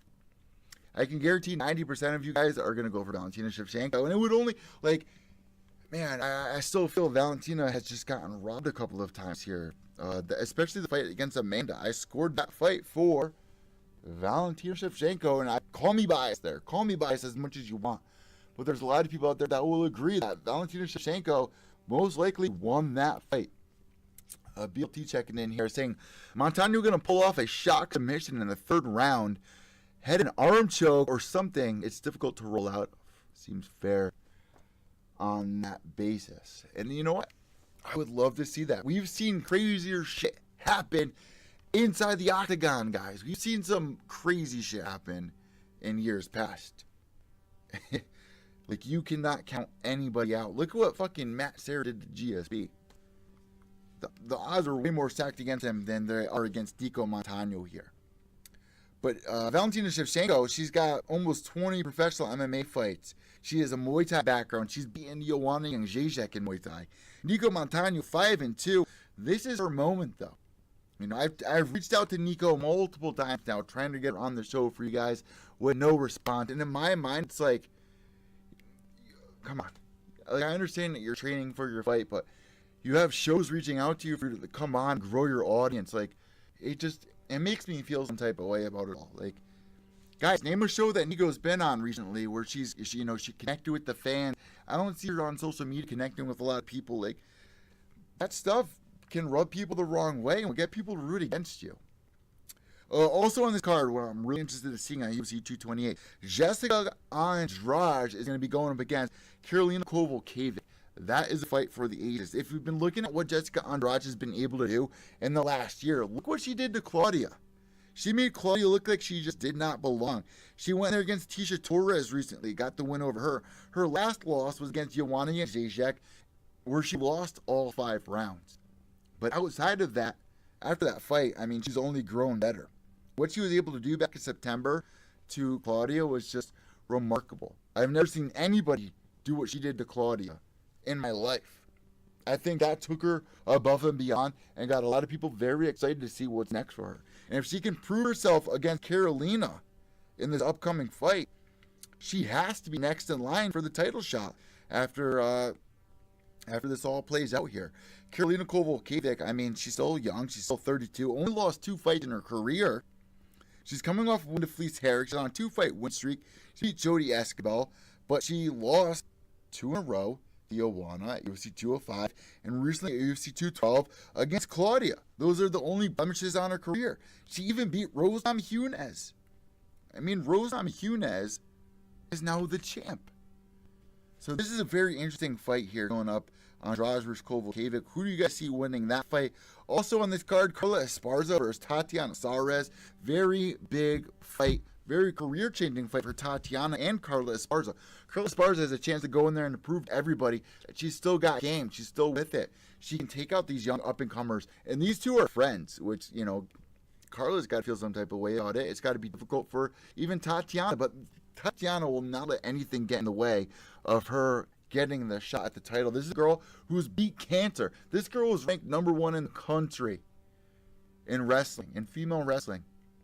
And it got destroyed. I believe she's been, in the Olympic runner-ups twice. She had cancer. It pulled her right out of the game. She made a huge comeback, got brought on the Ultimate Fighter, won the entire damn season. She's still undefeated, making huge strides inside the UFC. She's 27, and a lot of people out there will say, people hit their prime between the ages of 26 and 33. This girl is at the very beginning of what we can call her prime. And if she beats Carla here, man, I'm going to say it, she's going to be in her prime right there. Her grappling is on point. People don't know what to do in there. So going up against Carla, this is going to be a great test for her to prove herself against another elite wrestler in there. And you got Tatiana coming off this win against Alexa Grasso. She's also coming off a win against Vivian Pereira. Amanda Bobby Cooper getting that win back in 2016 for the Ultimate Fighter season 26 finale? Season 25 finale? I forgot at this point. That's very impressive. Amanda Bobby Cooper is a scrapper, man. So Tatiana Suarez and Carla Esparza, that could be fight of the night there, at least for me. And Carla coming off a loss to Claudia. But before that, she had a win over Cynthia Calvillo, Roland Moroz. Before that, a loss to Randa Marcos, a win to Juliana Lima, and a loss to Joanna back in 2015. But she also has a win against Rose Namajunas going all the way back to 2014. But as of late, it seems like Carla is really trying to prove herself. She hasn't been hot and cold. Well, I guess she has. In her last 5 fights, she's won 3, lost 2. This would be huge for her to prove to everybody that she's still got game, like I said. So let me know who you guys are rooting for in that fight. We should have Misfit calling in any second. Also, Yair Rodriguez making his return. A guy who got fired from the UFC because he will not take this fight against Zabit Magomedashapirapov. Crazy fucking name that is. Who's coming off a recent win to Kyle Bochniak. Before that against Shaman Miraz, blah, blah, blah. I mean, the guy's just on a run here in the UFC. 3 fights. He's 15-1 right now. Yair Rodriguez, they were trying to, make a huge name for him. This is going to be a banger. The UFC 228 is stacked, man. Also in this card, Aljamain Sterling versus Cody Stamann. Jesus. What else we got on here? Jimmy Rivera versus Dodson. Sanchez versus White. Holy shit. Miller versus White. Wow. Wow. How about that? All right, so let's get Ferrer up in there. All right, let's see if you're ready. You ready, girl? Yo, this noise in my headphones, I might have to take my headphones off because that noise is getting to me. I don't know if you guys can hear it or not. I'm about to fucking throw holy water on my computer and pray that this shit stops. Oh, by the way, speaking of holy water, my prayers this morning went out to fellow Pure EVil MMA sister, Misty B, whose husband is going into surgery this morning. Misty, my prayers and our prayers go out to you this morning. We hope that everything goes as planned and that you will be able to go back home safe and sound to your family once this is all wrapped up. Also, shout out to Ann out there. And Mike. I mean, straight up hashtag relationship goals. Those two just had a Star Wars convention. I've always wanted to go to a Comic-Con or something like that. And there's actually one coming up I'm going to be going to this weekend. I think called Terrificon. Yeah, Terrificon up at Mohegan Sun I'm going to be going to. But, Ann Hill, man, supports everyone inside the MMA scene. Anyone gives Ann a hard time is giving me a hard time, and we'll get blocked. And we'll get some words exchanged here. But guys, before Christine Ferreira calls in, make sure you guys are following her on Instagram at Christine Ferreira. That's CHRISTINEFERE. Hashtag Misfit. And let me pull up her page here while we're waiting for her to call in. I think I can even just call her like this. Boom.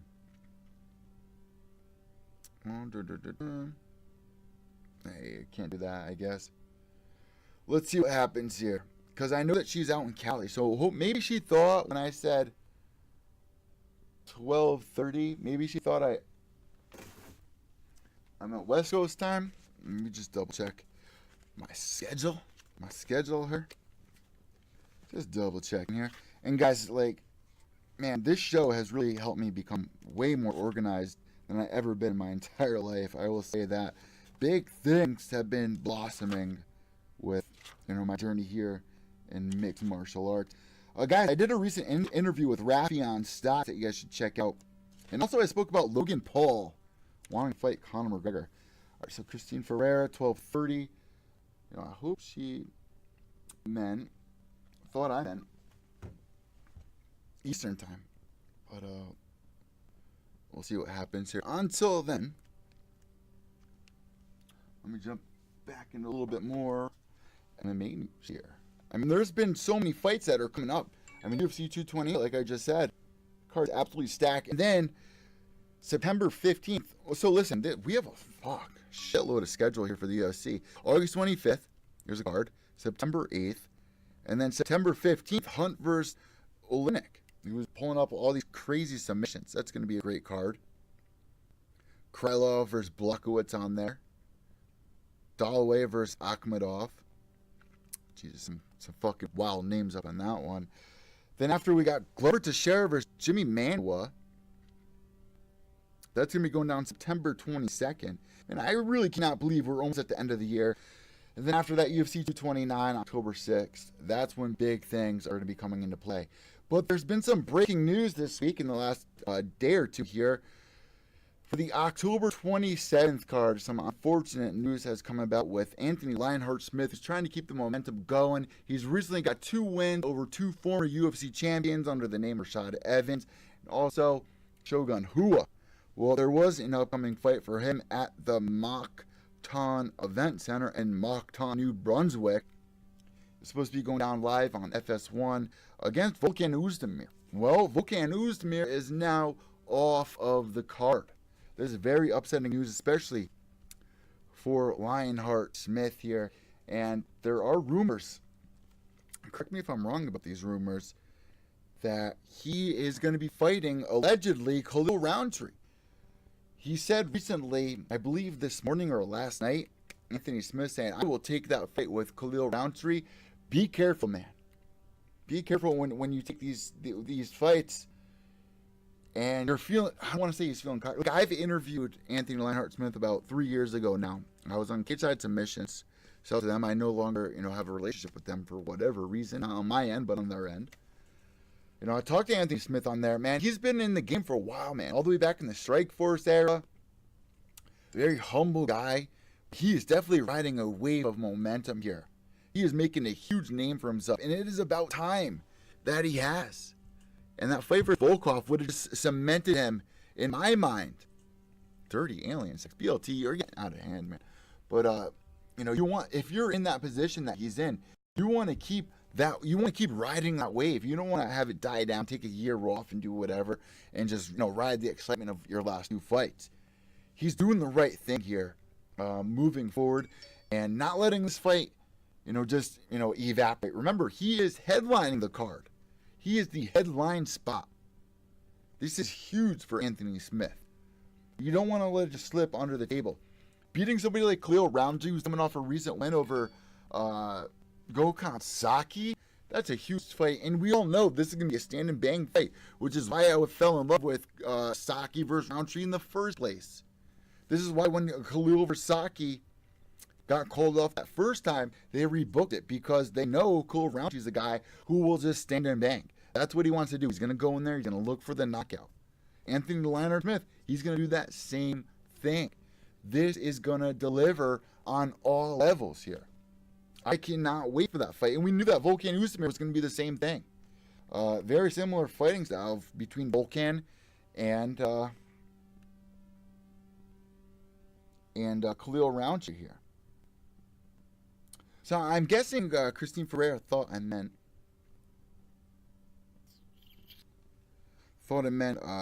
West Coast time, and that's okay. Because our 12:30, 1:30, 2:30, 3:30. So she must be guessing about 3:30 Eastern time. I also had an interview at 2 p.m. with Lindsey VanZandt. So we might have to continue the live stream because there's still a fucking hour and a half before we get to that. So this is kind of, throwing a wrench in the works here. But it's all good because there's so much MMA news to talk about. I can just pick the show back up then. But let me end on this note here. When you're riding the momentum, in the last tweet that Anthony Lionheart Smith sent out was like, man, I just beat 2 former champions. Now the backlash there, where people are going to come out and say, yeah, you beat 2 former champions that were on the decline of their career. You can't take those 2 wins away from Lionheart, man. You can't. There's no way you can. I would love to see a lot of these guys that sit behind their couch, typing away with their Cheeto fingers, that can't punch a balloon for 5 minutes without getting winded, have a remark to share about a top elite athlete. Get the fuck out of here, man. Your comment means shit in reality. I mean, and this is the sad part about it. You look at Rashad Evans, man. He lets these Twitter comments get to him. You look at some of the people that are commenting, they won't even, and this is no offense to anybody out there, because I enjoy all of my supporters. I enjoy, everybody that engages with, my show and the entire community here. But a lot of the people out there that are throwing shade don't even have the balls to put their own photo of themselves in the fucking profile picture while they're talking shit. Put yourself out there. Let's see what you can do in there. But to be fair, these athletes also have to understand I'm giving my life away. Not giving it away, but I'm in a position with the job that I have where people are going to have an opinion, and they have every right to have an opinion. But Mickey Gall recently had an interview on Ariel's show, and I was just listening to it on the way here. And let me say, Mickey Gall, man, I like listening to his interviews. I'm going to try to get him on the show soon. But he said there's a saying out there that goes, people's perception of you is none of your business. And I really like that. I like that a lot because, the people who are close to you, who know what's really going on in your life, They know that shit's wrong. You know, let's look at Anthony Smith beating somebody like Rashad Evans, beating somebody like Shogun Hua, who is leading. Jesus, my phone blowing up. Who is leading the pack in that division for the most consistent wins? You can't take that away. These are very impressive wins. He's beating top athletes. Get out of here with your comments. So, guys, I guess we're going to have to pick the show back up at 2 p.m. for Lindsey VanZandt, which is about an hour and a half here. Until then, we'll talk to you soon. If you got any questions at all, tweet me at Evil_Echo. Guys, there's also new merch up. We got new merch for Pure Evil MMA. I'm also meeting up with a local artist, Free Filth, on Instagram. He does some amazing artwork. He's going to be designing some new merch for us. But if you guys want to get your hands on some of the newest design that Minion McGrunion made for us, go to teespring.com/Pure Evil Summer. Very simple. Teespring.com. That's TEESPRING.com/Pure Evil Summer. PureEvilSummer. We got mugs. We got stickers for $4. And guys, every dollar that you spend on merchandise doesn't go to buying hamburgers or buying Red Bulls. It all goes into the show. If you go back and look to where we have been, I mean, you guys didn't buy the furniture or anything. I mean, we're not making that kind of money. But even like the GoPro, the microphone, the webcam, the lights, the lighting, the posters, the Pure Evil MMA cinema, everything. Every dollar that you guys use to support me goes into the show, and it means the world. I mean, we just had Robert T.Q. Turnquest representing Pure Evil MMA. That means so much, man. It means the world to see you guys out there supporting me, doing what I love to do, to have this opportunity here to sit here and talk to some of the best athletes in the game. I don't even like hanging out with my friends anymore because there's so many people out there that are just very small-minded. And when you are ambitious and you wake up every day chasing after dreams, excited and passionate. Look at Oscar passed out on the couch there. Scooch! Dude! Oscar!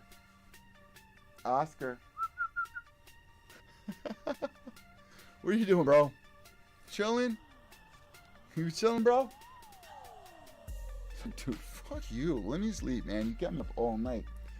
But, man, it just means the world to me to be able to do what I do, talk to the champions I get to talk to, and hold that mindset. I've learned so much. And also, quick update, guys, on the weight loss thing. I am down to 207 pounds from 230 on my birthday. My birthday was just June 14th. What, about 8 weeks ago? I am down almost 30 pounds, over 20 pounds now. And I feel great. I feel amazing. I mean, after me and my ex broke up, how could you blame me for wanting to go to the bar and go out to eat pizza and drinking a little beer and getting a little beer belly? How can you blame me for that, man? You can't. All right, really quick, let's check in the chat room. Tiger Life is for real, man. Turnquist is the name of Sean Connery's role. Man, I got that tiger blood. Hashtag winning. Yeah, I'm by winning. All right, Red Bull is for pussies. Hey, bro. Bowling for pussies. Listen, I was drinking Monster, and I had to cut back. Drinking Red Bull actually helped me lose weight. I was drinking those big Monster cans, man. Man, they were helping me get fired up and everything, but well, I'm losing weight, and it's working. Also, I cannot wait to break news about what's going on with Gloves Off. So go check out episode 3 of Gloves Off before it gets pulled. Like, literally, I can't even tell you guys because it's just literally that crazy. But I will say this. Go check out the end of episode 3. It's very controversial. And there's somebody out there that wants us to pull it. They've even reached out to higher ups to contact me and James saying we need to delete that episode. So go check it out while you can. BLT, matter of fact, BLT made a video of it, and I'm not going to say what it is. Go do your own research. But me and James are going to be making a video explaining what's going on with this. Allegedly we have 3 days to get rid of this video. starting from this morning, and you guys will be informed on exactly what's going on here.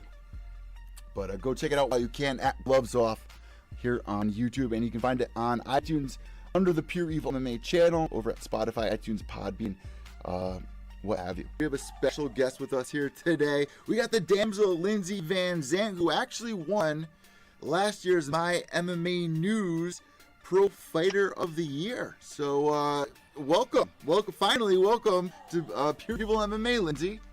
Thank you. Thanks for having me. Of course, and you know what? I've been saying this since it was released, since I found out that first. There's a lot that's going on in your life right now that's actually really exciting. First off, Invicta FC 31, and second, Prime Athletic Management just signed you. Let's start with Prime Athletic Management, though, first. How did you come across them?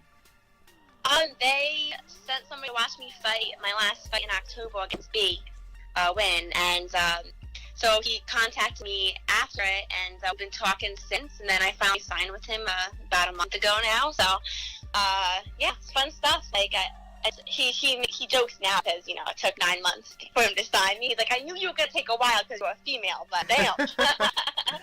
Yeah, they have a lot of great fighters on their roster that are coming up right now, like CES, you. I mean, they're doing really good for themselves, and you're definitely a big girl to pick up. I mean, I've known about you for a while now because of my MMAnews.com, which I work for. So you've been on my radar. It's been a while since I've been wanting you to come on the show. But let's jump into Invicta FC 31, because I've been saying this is the biggest female fight card of the year. You got, yourself, you got Mallory Martin on there, you got Pearl Gonzalez. How excited are you to be on a card like this? Oh, so excited. I'm like already trying to calm myself down so I don't look like a crazy person fangirling when I'm there. Well, you know what? There's Mallory Martin on the card. Have you been following up with her? Because she's, making a name for herself just like you are. Oh, yeah. I'm trying to watch a bunch of fights from all the girls on the card so I know how they're doing and all that. And so, and you're going to be fighting. I try to keep up. You're going to be fighting Kelly D'Angelo. Now, I know that you said out of all of your fights, your last fight was definitely your hardest to date. But Kelly, I mean, some people might look at her career right now and be like, oh, she's on a 2-fight losing streak. But I think a lot of people forget, like, what this girl has accomplished. I mean, she has a win over Emily Whitmire. She's fought some pretty tough competition. Yeah. No, I'm not taking her lightly at all. I'm excited to fight her. I know because she's coming off a couple losses, like, losses suck, and nobody wants to lose. So I know she's going to be coming out there hard, trying to finish the fight like I am. So I think it's going to be a great fight. I think it's going to be a good one to watch. So. And obviously, like, something that's very similar between you and her is you guys both have a win over girls that have been on the Ultimate Fighter season. With you have a win over not a win, but you fought what the hell is her name? I had her on the show recently. She just beat Meatball Molly, Jillian Robertson. Yeah, Jillian, she's great. So you guys, both have that, similarity going for you. But you know what? You were an amateur when you fought Jillian. So what has changed since then with you? Becoming an amateur and a pro. What have you really worked on? What's the biggest difference? Oh, a lot. I feel like that was so long ago now. I mean, it's so funny because that was a while ago. I took that fight and I was so excited, and I think I've only had 2 amateur fights then, and she was like 8-1 at the time, so it was a really big jump up in competition for me, maybe a little too soon, but no, it was a great fight, and since then I've worked so much. I think I'm always looking on patience. Patience is like, I get really excited in there. I get excited at anything I do, so I have to remember to be patient now, and I've worked a lot since then, off the cage. My jiu-jitsu has gone up so much, and that was a long time ago. So did you know about Kelly before they offered you this fight, or is she new to you? Well, she knew to me because she's a strawweight. I mean, not that I don't watch strawweight fights and stuff, but when I'm looking at competition, I look at girls in the athletic division. Yeah, well, that's the biggest thing right now. Like, the UFC is opening up all these different divisions, but still have not yet opened up atomweight. And you would think they would, especially having Michelle Watterson over there. Like, that's her division. So do you think the UFC will do this soon, or what? Oh, I think so, definitely. And you'll see a lot of probably strawweights dropping down, smaller ones to atomweight. That would be really cool to see. I'm sure it'll happen soon, hopefully in the next year or so. So Invicta FC, I mean, it's the biggest female organization on the planet, but you've had some history with, King of the Cage. What got you over to Invicta FC? Did Stephanie, find you, or how did this come about? My awesome manager. He lined all up real fast too. Like right after I signed the contract with Sean Rockwell with Prime Elite Management, he whipped out that Invicta contract, and I was like, damn, that was fast. It was like boom, boom. Yeah, your manager's actually trying to get me to fly out there. Now, have you ever been to an Invicta card before? Obviously, you've watched them, but have you ever been to one? No, I've never been to one. I always wanted to go, and now it's cool that I'm going as a fighter, so. Yeah, well, the one thing about you that I've always read about is your family, isn't really for you fighting. Have they turned the corner yet with that, or any update with them supporting you as a fighter? They just, not really. I mean, they want me to have a normal job and stuff. They just think I'm crazy doing this, The old school Italian family, you get a 9-to-5, you work hard, you make money, and you live a happy life, So they think it's crazy that I'm fighting and trying to make it a career. But one day, they'll see when I'm successful, I don't have to work other jobs, and I can just fight, that it's like paying my bills. They just want me to be happy and, be able to, live life, I guess, and not worry about bills. Well, I come from an Italian family as well. I mean, my middle name is Pasquale. My grandfather was a deacon at a church, so, I guess it's kind of, in my blood to kind of preach and do this, and my family's kind of understanding about that. But, it's got to be hard for you to, go to these fights. I mean, I remember reading about you having to, sneak away to, do a fight or something, one of your first fights. What's the story there with that? What exactly went down? It's funny. First off, my grandpa is Pasquale, so that's great. That's funny. Yeah, but yeah, no, but when I started, I remember when I was 16, 17, I've been begging them, can I go fight? Can I go fight? And they were like, no. So I told my parents I was going to visit a friend in Washington D.C. and I went to Virginia and fought. I'm getting a Muay Thai tournament, WKEs, and. Yeah, so that was, the first time I, kind of watched. I was a good kid, too. The only thing I really lied about is, fighting. So I feel it ate me up inside. Nobody wants to lie to their parents, do something. So, like I said, I was a good kid. But once fighting came along, I started lying and stuff, and I hate it. But, yeah. No, so, yeah, then I would tell them I was going to base it, and I'd be going to a fight. I think my dad, I think they somewhat knew. They're not stupid, I think my dad, I was leaving to one of the times I was going to go fight, I had, my bag in the back, and I know he saw it when he was, walking to the truck to say goodbye to me, and I'm like, oh, shit, he knows. But, yeah, it's been an uphill battle since then. I thought by now, they would understand that it's something I'm really passionate about, but, they'll come along eventually. I keep hoping. We'll get there. Well, you know what, obviously the sport's been growing so much, but for you, you've been, kind of in the scene since a little girl, at the age of 7, you did Taekwondo. Did they really not expect you to kind of follow, pursue this, passion that you have? Yeah, right? They started me in Taekwondo. They started this passion, so, and I'm a very determined, and, I'm, I'm one of the people that, will never give up and, keep going, so, here I am, there was a time in my life I was like, all right, maybe I shouldn't fight, and I focused on CrossFit for a little while, and it was funny. I don't think I trained in a week, and I worked at a restaurant, and I was so passionate about fighting. I was talking to one of the chefs about it, and he's like, why aren't you training? We didn't train this week, and I was well, my parents don't like it, so I'm gonna try to do CrossFit. Maybe I could be professional. I don't know. I always wanted to be a professional athlete. I always thought those people were so cool. So I was like, well, maybe I'll do the CrossFit Games or something. And and then they were like, dude, you're so passionate about fighting. Stop. And then I realized I was like, damn, I'm being stupid.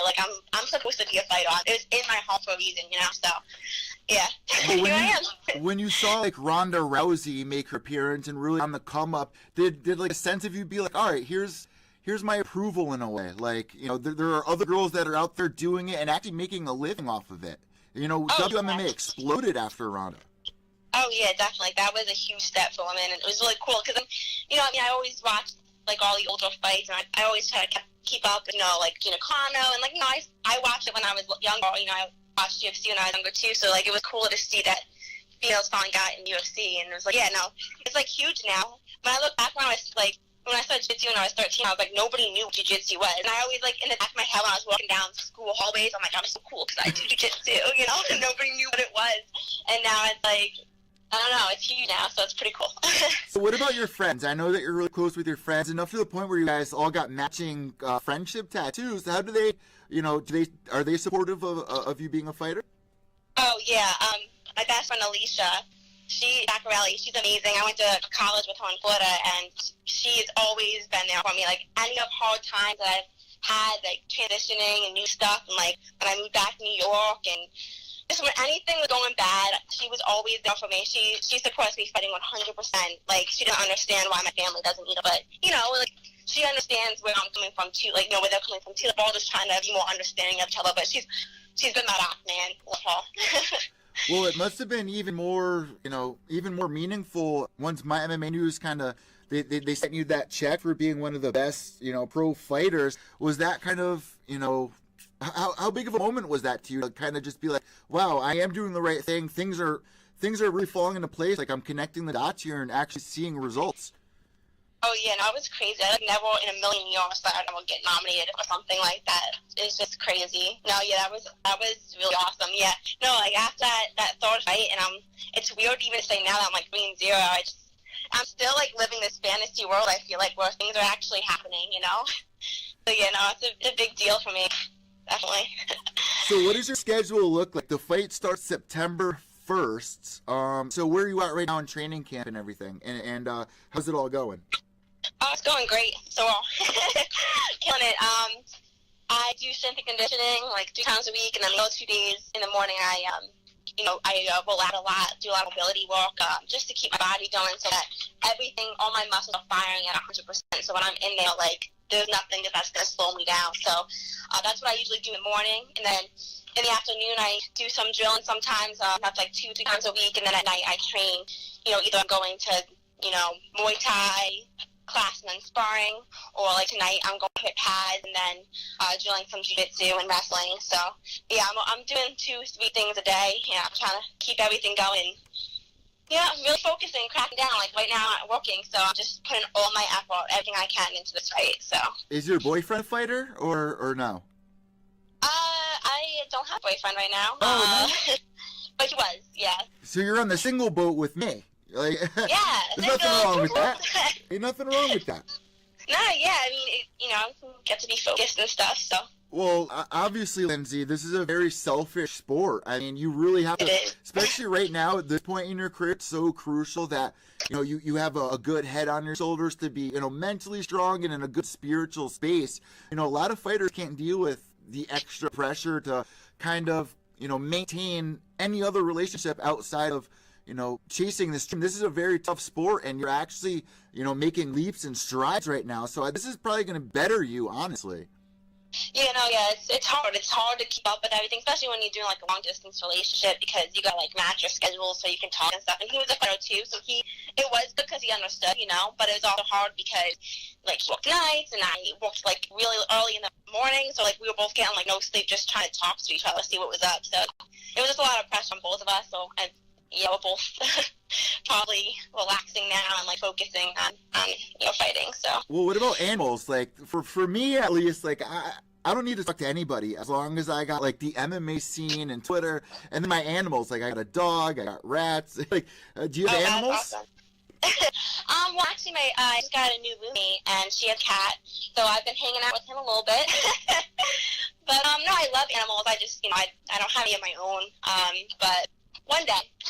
Well, I was like scrolling through Instagram, and I saw like a little white dog grab your boxing gloves. I was like, teach me some grounded now. Whose dog was that?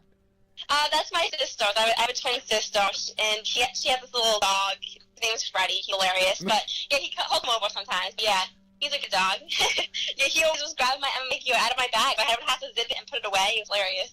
That's great. So I read that you were born in Jacksonville, Florida, but right now, obviously, you live in New York. How long did you live down in Florida, or were you just born there? Like. Oh no! I was actually born in New York. I lived in New York my whole life. I just went to Jacksonville for school, for like my last 2 years of college. Okay. Hey, you know what? Yeah. You know what's weird? Like growing up, everyone thinks of Florida as Disney World, Disneyland, whatever it is. But, like every time I go there, it gets more and more ghetto. Like it's a pretty hard place to live, in my opinion. Especially this time of year, it's super hot and really uncomfortable. Hot, yeah. Like. I don't know how I feel about Florida, but there's a lot of great fight camps and stuff like that. Would you ever be interested in, cross training later on in your career, or are you just comfortable with, staying at one gym right now? Oh, no, I'm definitely excited to cross train. No, yeah, definitely. I was gonna actually go to Florida in like if I didn't get this right, I was gonna go like in the middle of August to visit my friend Alicia because she lives in Southern Florida. So I was gonna be like, oh, I'll hit up ATT, get some cross training in, hang out with my best friend. So I think I'll eventually do that. We're trying to plan it out. Maybe it's hard to plan things too far in advance because you don't know when you're getting all fight. Yeah. So I'll figure that out eventually. But yeah, no, I definitely want to cross train. I definitely want to like hit Colorado, California, just some of the bigger places and just see how it is. Like it's just fun to see new stuff. But right now living in New York is good. I'm close to my family, my sisters, and I have a lot of great friends at the gym and stuff. But everybody's been great with getting me ready, so I can't complain. 3-0, so I'm doing something right. Hey, yeah, you are. So another thing that I got to bring up is you recently had stitches on your hand. What was that from? Oh, so yeah, after my surgery, they put a pin in my hand for about a month, and then they took it out. And when they took it out, I guess when the pin was in it must have moved a little bit, so it created this like little bump over my knuckle, and it was like more painful than the surgery. It was weird, so I had to go back under to get that removed. So yeah, that was like in a really weird spot too. Like yeah, it's where the pin went in. They put the pin in through my my pointer finger knuckle, and because the break was a little bit further down my hand, they put the pin in through the knuckle. So like I guess like when I was healing, it was hard not to I obviously tried to not move it as much as possible, but like the pin just must have moved, and like I remember hitting it once, and it was like really hot, and I was like, oh no, and I think it just kind of moved the skin a little bit, so like I guess my skin just kind of made a bump there, like I don't know what it was, like scar tissue, calcification, who knows what it was, but they had to remove it because even when I was trying to train, I was putting gloves on, like it would hurt, like rubbing that spot of the glove, and I'm like, nah, we gotta get this removed. Yeah, that's a crucial spot for fighting, like to be uncomfortable or for you to be like trigger shy because it's feeling some type of way is definitely not good. It's all healed up and good to go now. Oh, it's great now. I haven't felt it since May. It's been 100% since then. I really took my time getting back with it, so I recommend that for anybody who's like breaks their hand, because everybody I've talked to like breaks their hand, and I'm like, I'm gonna take extra time and make sure because it didn't hit anything for at least I don't think I hit anything for like a good 4 or 5 months. Wow. Yeah, they told me I only had to do 3, and I was like, I'm gonna take an extra couple months because I want to make sure it was 100%. I don't want to have this problem again. So being an atom weight, you're extremely tiny person, but it seems like you love junk food. At least you like ice cream. So explain to me what an acai bowl is. What's an acai bowl? Or am I saying it right? Acai bowl? Acai bowl. What is this? It's so good. It's a kind of berry, and they make this like, it's not like frozen yogurt, but like I'm trying to think about the best way to explain it. It's like a frozen, like it's kind of like frozen yogurt, basically. It's kind of like they make an ice cream out of it, and it's just all acai berries, and then they just mix it up, and it's like kind of like a frozen icy type thing.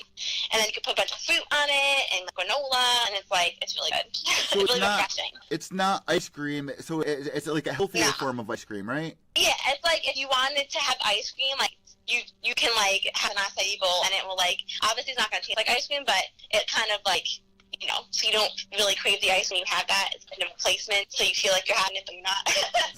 So if I go into like my local ice cream parlor and I ask for an acai bowl, are they going to look at me crazy, or is this only like at certain places? It's only at certain places. There's a bunch of acai places opening up in New Jersey with Main Brothers. So I don't know if you saw that, which is pretty awesome. I wish there was more around me. There's not really any place around me. So they're really popular in New Jersey, though, so I'm a little jealous. Yeah, like for the people, unfortunately, if you're listening to the podcast right now and not tuned in live, the live viewers right now are able to see you actually eating the acai bowl. This place was called Yo Acai. Is that the like real name of it? Yo Acai? I don't remember which one I was at there, but no, yeah, they have some pretty cool names out there for acai places. So listen, I think that one might have been on the beach. Just they always have them on the boardwalks, like by the beaches in New Jersey. So it was probably one that I went to, like Ocean City or something. Jeez, man! Like obviously, I haven't been to New Jersey in so long, but just talking about the boardwalk and all that, like.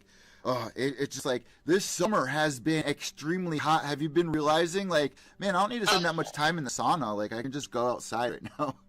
Right? Yeah, no, it's it's been like really humid out. Actually, today is a pretty nice day in New York. The sun's out and it's not too bad to the point where you like don't want to go outside. But So listen, before we end today's interview, I kind of want to give everybody a little preview of what they can expect come September 1st when you go in there against Kelly D'Angelo. First off, what do you know about Kelly? What are her strengths in your eyes, or what's something that stands out about her to you? She looks like a really good boxer. I think that's like her where she feels comfortable and stand up. So yeah, that's basically all I really know about. I'll probably try to look up more of her fights, but I've only seen the one that she fought in Invicta. So the other ones are pretty hard to find. Gotta dig a little bit more, but it just seems like she really likes to be in the cage and standing up. So we'll see where it goes. So you don't do any of your own like video work, like you leave that all to your coaches to kind of guide you in the right direction of how to, the best way to beat this opponent? Yeah, they watch videos. I watch videos. Kind of watch videos. We'll talk about it randomly at training. But most of the time, I'm just trying to better myself. If I can do, I know I can do it now. She's not gonna have a chance. So if I can just focus on myself and make her fight my fight, things are gonna go my way. So right now you're 3-0. You got 2 finishes. How is this fight gonna play out? Definitely looking for the finish. I don't care if it's standing up or on the ground. I don't like decisions. Nobody likes decisions. I like to be entertaining. It's not all about winning the fight. Sometimes you gotta, make a name for yourself and like go out there and just put it all on the table and like go for the finish because it's entertainment. It's not just the sport. It's an entertaining sport. You gotta have fun with it. People are gonna want to watch you. You don't want to have a boring fight all the time. Well, like I said, Invicta FC 31 going down September 1st has a stacked list of up and coming girls. Even Pearl Gonzalez is trying to get her way back in the UFC. Are you gonna stick around after your fight to watch, Mallory and Pearl fight? Oh, of course. Of course. It's like the best part about going a little earlier is I can watch the rest of the fight. That's like the one sucky thing about being one of the later fights at the main event or co-main event. It's like you don't get to go and enjoy the fight, you just got So I'm excited to be number 3 because then I can go get ready, fight, and then I can relax and then, watch the rest of the fight card. Well, Lindsey, we are looking forward to it. It's about time you came on Pure EVil MMA, so I want to thank you so much. We cannot wait to see you step inside the Invicta FC ring. It's going down September 1st, guys. Last but not least, Lindsey, do you have any sponsors, shout-outs, anything at all? The floor is all yours. Oh, yeah, I want to thank, Prime Elite Management, my management team, Sean Rockwell. They're awesome. They made all this happen, so I am, really thankful for them. Just Heart is the company that's making all my workout gear. Those stuff I've been posting. Just Heart is amazing. Hooking me up, so I want to thank them for coming up with a cool, badass design for my t-shirt. Kings of Fitness, everybody's probably been hearing me talk a lot about them lately. They my strength and conditioning. They're amazing, keep me going. Green Limousine, they are awesome. They've been hooking me up with rides to and from the airport, so if you ever need a ride to JFK or Westchester in the area, hit them up. And also Ashland Chiropractics. They are amazing. Just went to them, around noon, passed my neck a couple times, and I'm feeling good. I'm so scared to do that. I see what they do to you guys. It's just sudden abrupt twists and turns in here. It's like a stretchy straw noise. It's oh my God. Yeah. Do you get nervous doing that? Not at all. It's such a good release. It's awesome. It feels really good. And, it's definitely something that keeps the body going. I'm always just trying to do everything to keep my body where it's supposed to be, 100% for the fight. So, yeah, I know I can't watch it either. Watching it, it does kind of freak you out a little bit. When the first time I saw them, my friend's neck, and I was like, oh my God, I'm not doing that. And now here I am, going all the time. That's great. And also, social media, they can find you at damsel_MMA on Instagram. Anywhere else that people can find you? Facebook, Lindsey VanZandt, or my regular page is Lindsey VanZandt. And I saw that you have Twitter. Sorry, I can't do all of it. Twitter's too hard for me. Yeah, I saw that you at least tried Twitter back in 2016. I did. I can't write. They don't give you enough space to write, and it's just too much. It's already too much for Instagram and Facebook. I can't. I'm just do it. Post on those two. Forget it. Adding Twitter to everything would just be a mess. It's another part-time job. It really is. It really is. It takes a while to post all this stuff. So, guys, make sure you go give her a follow at damsel_MMA. Lindsey, thank you so much. We cannot wait for September 1st. God bless. God bless you, too. Thank you. We have a very, very special guest joining us here today. We got Christine Misfit Ferea joining us. but an upcoming fight for Bare Knuckle Fighting Championship 2. What's going on, Misfit? How you doing? Good, how are you? Thank you for having me on. Of course. I've been waiting to have you on for a while now here, and I'm even more excited to not only have you on, but to see you fight under Bare Knuckle Boxing FC Fighting Championship 2. First things first, how did this fight come into play? Because I knew that, you've kind of dabbled in Muay Thai, you've dabbled in MMA. So what was the big transition over to BKB? I'm a stand-up fighter. I did MMA because I was originally Muay Thai, and I love Muay Thai, but there's not enough activity, and it's just hard to get, stay active, I guess. So I went over into MMA because they have fights all the time. And then I heard about bare knuckle boxing, and it's like the purest art that you can, fighting-wise. And I love stand-up and boxing, and I haven't been, I haven't practiced purebred boxing, and I think it's something that will make me a complete fighter. So in order for me to get super serious, I have to be competitive about it. So I thought I'd push myself with the bare knuckle. So obviously this is not a new sport. It's been around for hundreds and hundreds of years. Right. Were you able to catch the first card that they had, the BKFC 1? Because it did amazing numbers on internet pay-per-view. Yeah, I caught that, and I saw it, and I was like, yeah, I want it.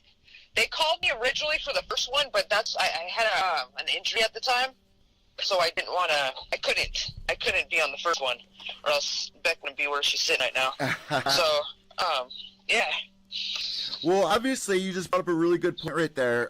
Beck Rawlings, she was in the UFC, she was on the Ultimate Fighter, and now she's in BKFC. Is that an opponent that you have your eyes on in the future? Yeah, I have my eyes on her because she's sitting at the top. That's about it. I want to be at the top of anything I'm doing. So if she's sitting there, if she wins her next fight, then yeah, I want her. But if she's not, then no, I want whoever's sitting at the top. But Beck, yeah, I think that would be an awesome fight, a fun fight. So one of my very first interviews I ever did, literally ever, was with Bobby Gunn. And he's been a huge, person inside the scene here. So, how far back does your history go with bare knuckle boxing? How long have you known about the sport? Well, I know it was underground. I'm talking about sanctioned wise now. It's different. It has it's sanctioned. It's just more sport like now, I guess you could say.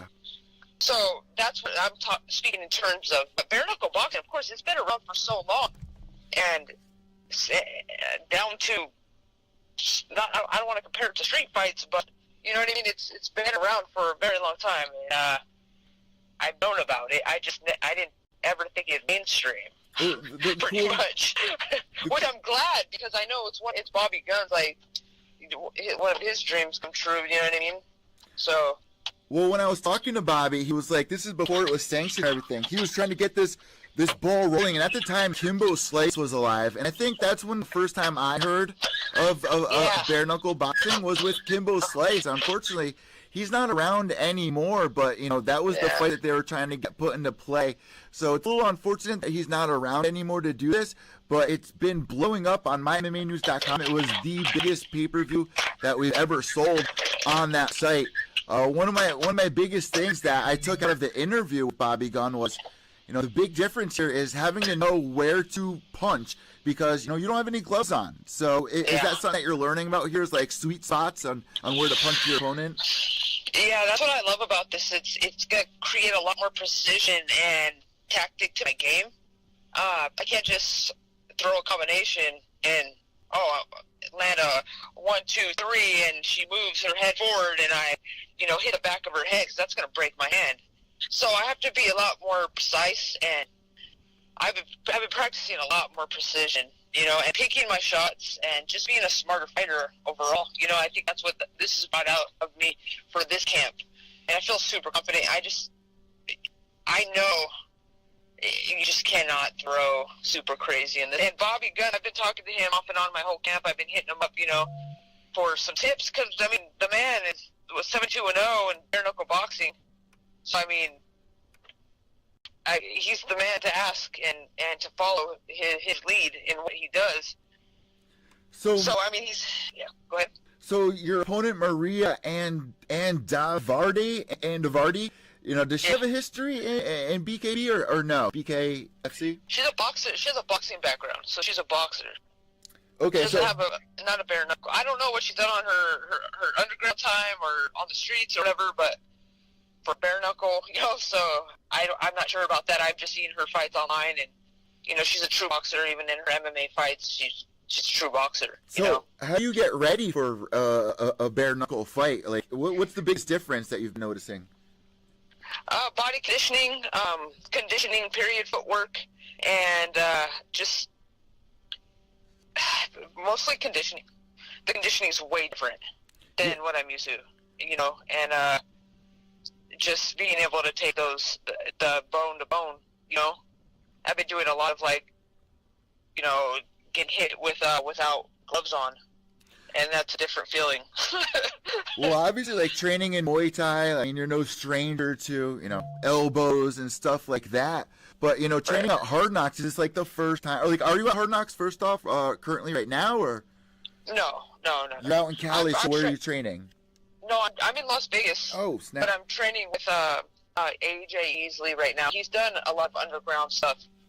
So he's showing me, some stuff that he knows. I'm not with any specific gym right now. I found a guy that did some bare knuckle, and I'm working with him. I'm gonna go. I've been working with some boxing gyms here and there, but they're not gonna be able to show me what I need to do for a bare knuckle fight. Yeah, that. I think that's one of the most interesting things is where do you go to learn the most you can about this? I would reach out to Bobby Gunn, like you said there.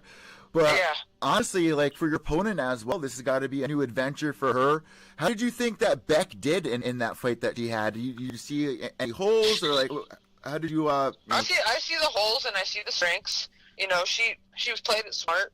She let the girl just swing. I think the girl probably broke her hand because she was she swung super wild. Beck just sat there and waited, and she was more careful about what she did. She was smarter. So I can tell that Beck, she's smarter. She's not gonna totally go and break her hand and do stupid things to make stupid mistakes. But I could see the holes that I can exploit, and I'm not gonna say them because she's obviously gonna correct them. So you have a lot of experience. For people out there that aren't that familiar with who you are, you have wins over Rachel Ostovich. Bring us through that fight. What was that fight like, fighting somebody like Rachel? See, okay, I come from a Muay Thai world, so honestly, when I got called for that fight, I had no idea who she was. I did not know who I was fighting. I know I'm fighting this Hawaiian chick. Okay, get ready for a Hawaiian chick. She's tough, right? That's all I know. So I get called 3 weeks out. 25 pounds overweight, and I'm like, okay, of course I'm going to take a fight with Invicta and get a 4-fight contract deal. Who wouldn't do that, right? So I prepared for that, and honestly, when I got there, I didn't know who she was, bro. I didn't know the MMA world fully. I follow it more now that I've been in Invicta and been having to train my MMA fully instead of just being a stand-up fighter. But it was an awesome win, and it was fun. She's a tough competitor, and I didn't realize how big of a win it was until after, to be honest. So obviously her career is really blown up, and people like Beck Rawlings, who is going towards bare knuckle boxing. Do you see more girls probably going to start filing in line to go to BKFC now that it's kind of blowing up? We'll see. I think once they start seeing us do it and getting in there and having the cojones to do it, and to get in there and fight, because I'm sure a lot of girls and a lot of coaches are like, oh, we're not letting you do that. I've already heard it a million times. Oh my God, a bare knuckle fight. Oh my God. I'm like, dude, it's safer than what you're doing, smashing elbows in the head and kicking people in the face with your shin. I can't throw 5 hard punches to the dome. I have to throw 40% to the dome, and so that takes less pressure off the head. So I think people are having misconceptions about the danger. I know you can get cut easier and stuff like that, so getting cut and stuff, But I think, like, damage, you're going to get more being gloved up. Because, I mean, you have cement under your hand with a glove over it. That's You know what a what I lot mean? of people Pretty say. much. They're like, the gloves Yeah. don't actually protect your hands as much as, you would think. No. Heck no. No, it's more like it protects your hand with the wrap, but it's hard as hell under there. It's like literally having a lighter in your hand when you're fighting. That hardness to it. So I just think when people start seeing some of us get in there and putting it down, and we come out okay, and we're, I think it'll open up a little bit more. Well, like, the craziest thing is, like, I remember when I was in middle school, going into high school, and hearing about the UFC and the Ultimate Fighter Season 1. It's like, wow, this is crazy. And kind of like what you said, like, there was that wild, hardcore aspect about it where it's like not a street fight, but it's the closest thing you're going to get to it. And now Right. it's almost like we've been desensitized towards the UFC and MMA, and we want something more. And now that bare knuckle boxing is on the scene, there's a lot more people who are like, oh my god, like, this is going to be brutal, and we're going to be tuning into this. But, obviously, it's been around for hundreds of years. How do you see this going in the next 2 years? Do you see this becoming more of like, like to where Bellator is right now, like a big TV company picking it up, or do you see it really blossoming? Yeah, I think so. Like I said, we just need to, people need to establish it. The fighters need to establish it, and the promoters, the promoters need to establish it and just keep it going and get it out there. And I think a lot of people are going to be excited to watch these fights. Just the mystery of, like, people fighting with bare knuckles. When I watched it, the first one I was like, oh my god, like, this guy is boxing. I forgot the guy's name. He's one of my favorite guys on the card. He's not an MMA fighter. I don't remember what his name was, but he was boxing this dude like he had no gloves on. I'm like, dude, like, that is so cool. Was it the main event or the last one? No. It was like he's fighting like an MMA fighter. He's a boxer, really good, clean, nice boxing. He was like probably like the 5th fight or something. Oh, that was one of my favorite fights besides Bobby Guns. Well, like, how's your family and friends reacting to this? Are they like, what the hell are you thinking? Like, how are they reacting? Yeah, my mom was like, I don't know how I'm gonna watch it. I'm gonna buy it, but she's like, it's okay for your niece to watch? And I'm like, yeah, it's gonna be better than any MMA fight she's gonna watch with me, because someone can get on top of me and just pound the shit out of my head. So I'm like, I'm either going to sleep or she's going to sleep, or someone's gonna get stopped by a cut. Like, it's gonna be brutal, but it's not. It's okay. Like, I'll be all right. So for people out there that aren't aware of the differences between MMA and bare knuckle boxing, what are some of the rules that are different between the two that you're aware of? Okay. Then I know for boxing, like, the difference between the boxing and the bare knuckle is I can grab the basically push her with one hand, hold her head down, and just punch. There's a 3-second rule of separation. I guess that's the same for boxing. The MMA, I mean, if you hit the ground, you get the standing 8 count. Of course, no gloves. Yeah, that's pretty much it. Like, the differences, like the boxing, I feel like it's the same as boxing, except with the clinch work. You can hold them in the clinch as long as you want, as long as you're actively hitting them. That's pretty cool. I think you fit really well into the bare knuckle FC scene, especially because you seem like a pretty brutal chick. I mean, you got all the tattoos. You wear, the backward snapback. Like, you're my kind of chick here. So, Yeah. what kind of tattoos do you got going on? I got a whole bunch of stuff. I got a lot of skulls on me and roses. I just like skulls and roses, and I have the Misfits tattoo on my shin. What's on the neck? What do you got tattooed on your neck? I have Death Before Dishonor on one side, and then I have Evil on the other side. Hey. Evil, like, yeah, Evil. Yep. Hell yeah. Yep, I got Evil on one side, and on the back of my neck is I have a skull, like a traditional skull. So does your girlfriend or boyfriend? What do they think about this? I'm married. I have a wife. She loves it. She just thinks, she doesn't ever think I'm gonna get hurt or no one. She's like, you're so tough, no one's gonna hurt you. So she's not like scared or anything. She thrives on it. She loves it. So how's the training camp going right now? I mean, obviously, like we were talking about, it's a little different. You kind of said that it's kind of been like all around the place. What's been, how's this training camp going? What's it like? It's great. It's awesome. I train twice a day, 2-3 times a day. Just a lot of cardio. So much cardio. I've been going around to the boxing gyms and watching these guys prepare, seeing how they are, mind of a boxer, the true mind of a boxer, and it's just very different. I love the boxing gyms. Oh my God, way better than the MMA gyms. These guys are in those. I love these boxing gyms. Like, this is where I like to be. I go to these boxing gyms and these guys just work so damn hard. Like, I'm not saying MMA guys don't, but I'm just saying, like, these boxing gyms are just, it's a whole different feel. I feel like it's the look, what I've been looking for in fighting.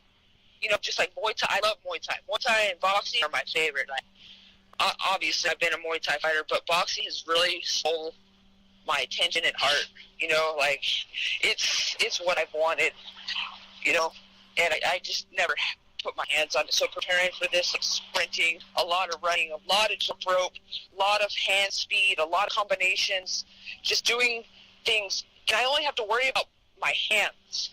Like, I can concentrate on speed, my changing speeds. I don't have to worry, like with martial arts, I have to worry about my knees and changing the speed on my kicks and clinch and then wrestling and then jiu-jitsu or all that stuff. It's hard to perfect something, like I feel like with this I can work on this one thing that I can get really good at, and I've had a lot of stand-up, so I can transfer it over, so I'm not like starting from scratch, but preparation is awesome. Head movement, just the drills they have, the ladders, just it's so much. It's such. I feel like it's much more put together. And it's a brand new thing for you. It's got to be pretty exciting, right? Oh, it's so exciting! I'm so excited. So I'm guessing the storyline here is obviously you go in there, you get the win, and then hands you the microphone. What are you gonna say to everybody? Are you gonna call out back? How's this lay out? I'm calling out the winner, because who knows what's going to happen in that fight. I mean, PBC knocked her out. Who knows what this girl's going to do? You know what I'm saying? So, whoever wins this fight, I want. So, and I heard Amanda Serrano wants to get in it, so I'm ready for that one anytime. I'm ready for that. Like, that's a fight I'll respect right there. Like, she's a true boxer. She said she's the knockout queen. Come try to knock me out. You know what I'm saying? I'm ready whenever. I'll fight anybody. I'm not one of these girls that needs to pad my record. I want to fight true fighters. I want to know who I am as a human being and as a real. I need to fit my record. That says, when I went into MMA, I didn't really even train MMA. I go and fight Rachel Ostovich. Then they give me a seven-time world champion, Tiffany VanZandt, at 115 pounds, which I've never fought at before. 115 pounds. Oh yeah, that girl. That's my favorite fight so far, because that's a true champion, that's a true fighter right there. And that loss, I don't even give a shit, because to lose to someone like that is nothing. A learning experience, right? Yeah. So, I mean, that fight is whatever. But, like, Karina, she's a true MMA fighter. I'm not even an MMA fighter, man. Like, I'll fight anybody. I don't care. You're a fighter. If they want me to fight, whoever they want me to fight, I don't care. But I think Amanda Serrano, I heard her talk about it, so she's about it. Let's get it, girl. What about Chris Cyborg? Would you like to see Chris Cyborg come over? I think that would be amazing to see her come over. That's the girl. That's why I got in fighting. I love that. She's like, I look to her for like why I work hard. Like, I work hard, and that's a woman that truly works hard and is like a true champion. That's someone that's an idol of mine. That's someone that I look up to. That's someone that I want to follow in the footsteps. And for her to come over, that would be hella cool. Oh man, yeah, that would be perfect. Be awesome. She'd be a perfect fit there. I mean, yeah, her cardio is on point too. I mean, the girl runs like 6 miles a day. People. Yeah, that would be awesome. So, like I said, you did Muay Thai in 2015, MMA debut in 2017. Now you're doing the BKB. I mean, what's next on your agenda? I mean, what is your bucket list like? I mean, you're accomplishing a lot here. Yeah, I'm just a fighter, dude. I just love fighting, and I take any challenge, and I like to. I was born a fighter. I've always been that kind of person, I guess you could say. Not necessarily. I just like to fight and like test myself, and that's the only thing that really pushed me and stimulated me, I guess you could say. So it's going down August 25th. You guys can buy it on internet pay-per-view at mymmanews.com, and you can get tickets as well. It's going down in Mississippi. But last but not least, when people tune in to watch your fight, what are they going to see? They're gonna see a new me. That's it. It's definitely a new me. That's all I'm gonna say about that. All right, we are looking forward to it, and we want to wish you best of skill going into this fight. I want to thank you so much for coming on Pure EVil MMA, and I hope you have a great end of your day, and best of skill come your fight. Thank you, sir. Here we go, guys. Misfit Ferea. It's been a long time coming for her to come on the show. I mean, with Bare Knuckle Boxing Fighting Championship, there's a lot of people out there to say BKB, and I've said it a couple times, but it's BFC, Bare Knuckle FC. Oh my god. It's BKFC, so Bare Knuckle Fighting Championship 2. It is going down August 25th. We can put the link down below, or you can just go to www.mymmanews.com and support Misfit. This is going to be a really exciting fight, guys. There's a lot of people that I know that are really interested in seeing the Bare Knuckle Boxing. Like I said, it is the next thing that's like, we've really been desensitized to mixed martial arts, where it's like, we want something more brutal. Those guys who want something more brutal, right there, BKFC. And I would love to see her get the win. Call out Beck Rawlings. I mean, Misfit just has that look. Like, check this out. Unfortunately, if you're listening to the podcast right now, you cannot see, but you can follow her at Christine Ferea. That's ChristineFerea on Instagram. I mean, this chick just looks so brutal. Like, she fits right in there. She could be the face of it all. So let's see how this goes and plays out, guys. Last but not least, I'm Evil Eddie from Pure EVil MMA. It's been one hell of a day here for us. We've had numerous interviews between Rolando Casshan. We've also had Lindsey VanZandt on, and Misfit. We've discussed all the MMA recent news, especially Angelique's, kerfuffle with her ex-boyfriend, whatever we're going to be calling it now, husband. I don't know what he is to her, honestly, but I don't think he's going to be part of her life for much longer, especially with the backlash that the fans are giving. Who knows what's going to happen here, but domestic violence is not a joke, guys. For everybody out there that's kind of making fun of it, it is not a joke. I mean, we might be desensitized as we're into fighting, but behind closed doors, when you're at home, that's your safety space. When you're with somebody that, you've devoted your life to, that you should feel safe around. Like, they're there to protect you, not to hurt you. And it's not just guys hurting girls. I know girls that hurt guys as well. Like, it goes both ways. It's just very sad, and it goes on a lot in the generation. It's extremely, it's just repulsive. It really is. And at this point, I'm just fed up. For anyone that's going to defend someone that's hurting them or do anything like that, it's just very sad. So hopefully Andrea finds a way here. But for Misfit, we are looking forward to August 25th, guys. I'm Evil Ed from Pure EVil MMA, mymmanews.com. Last but not least, white knuckles till the end.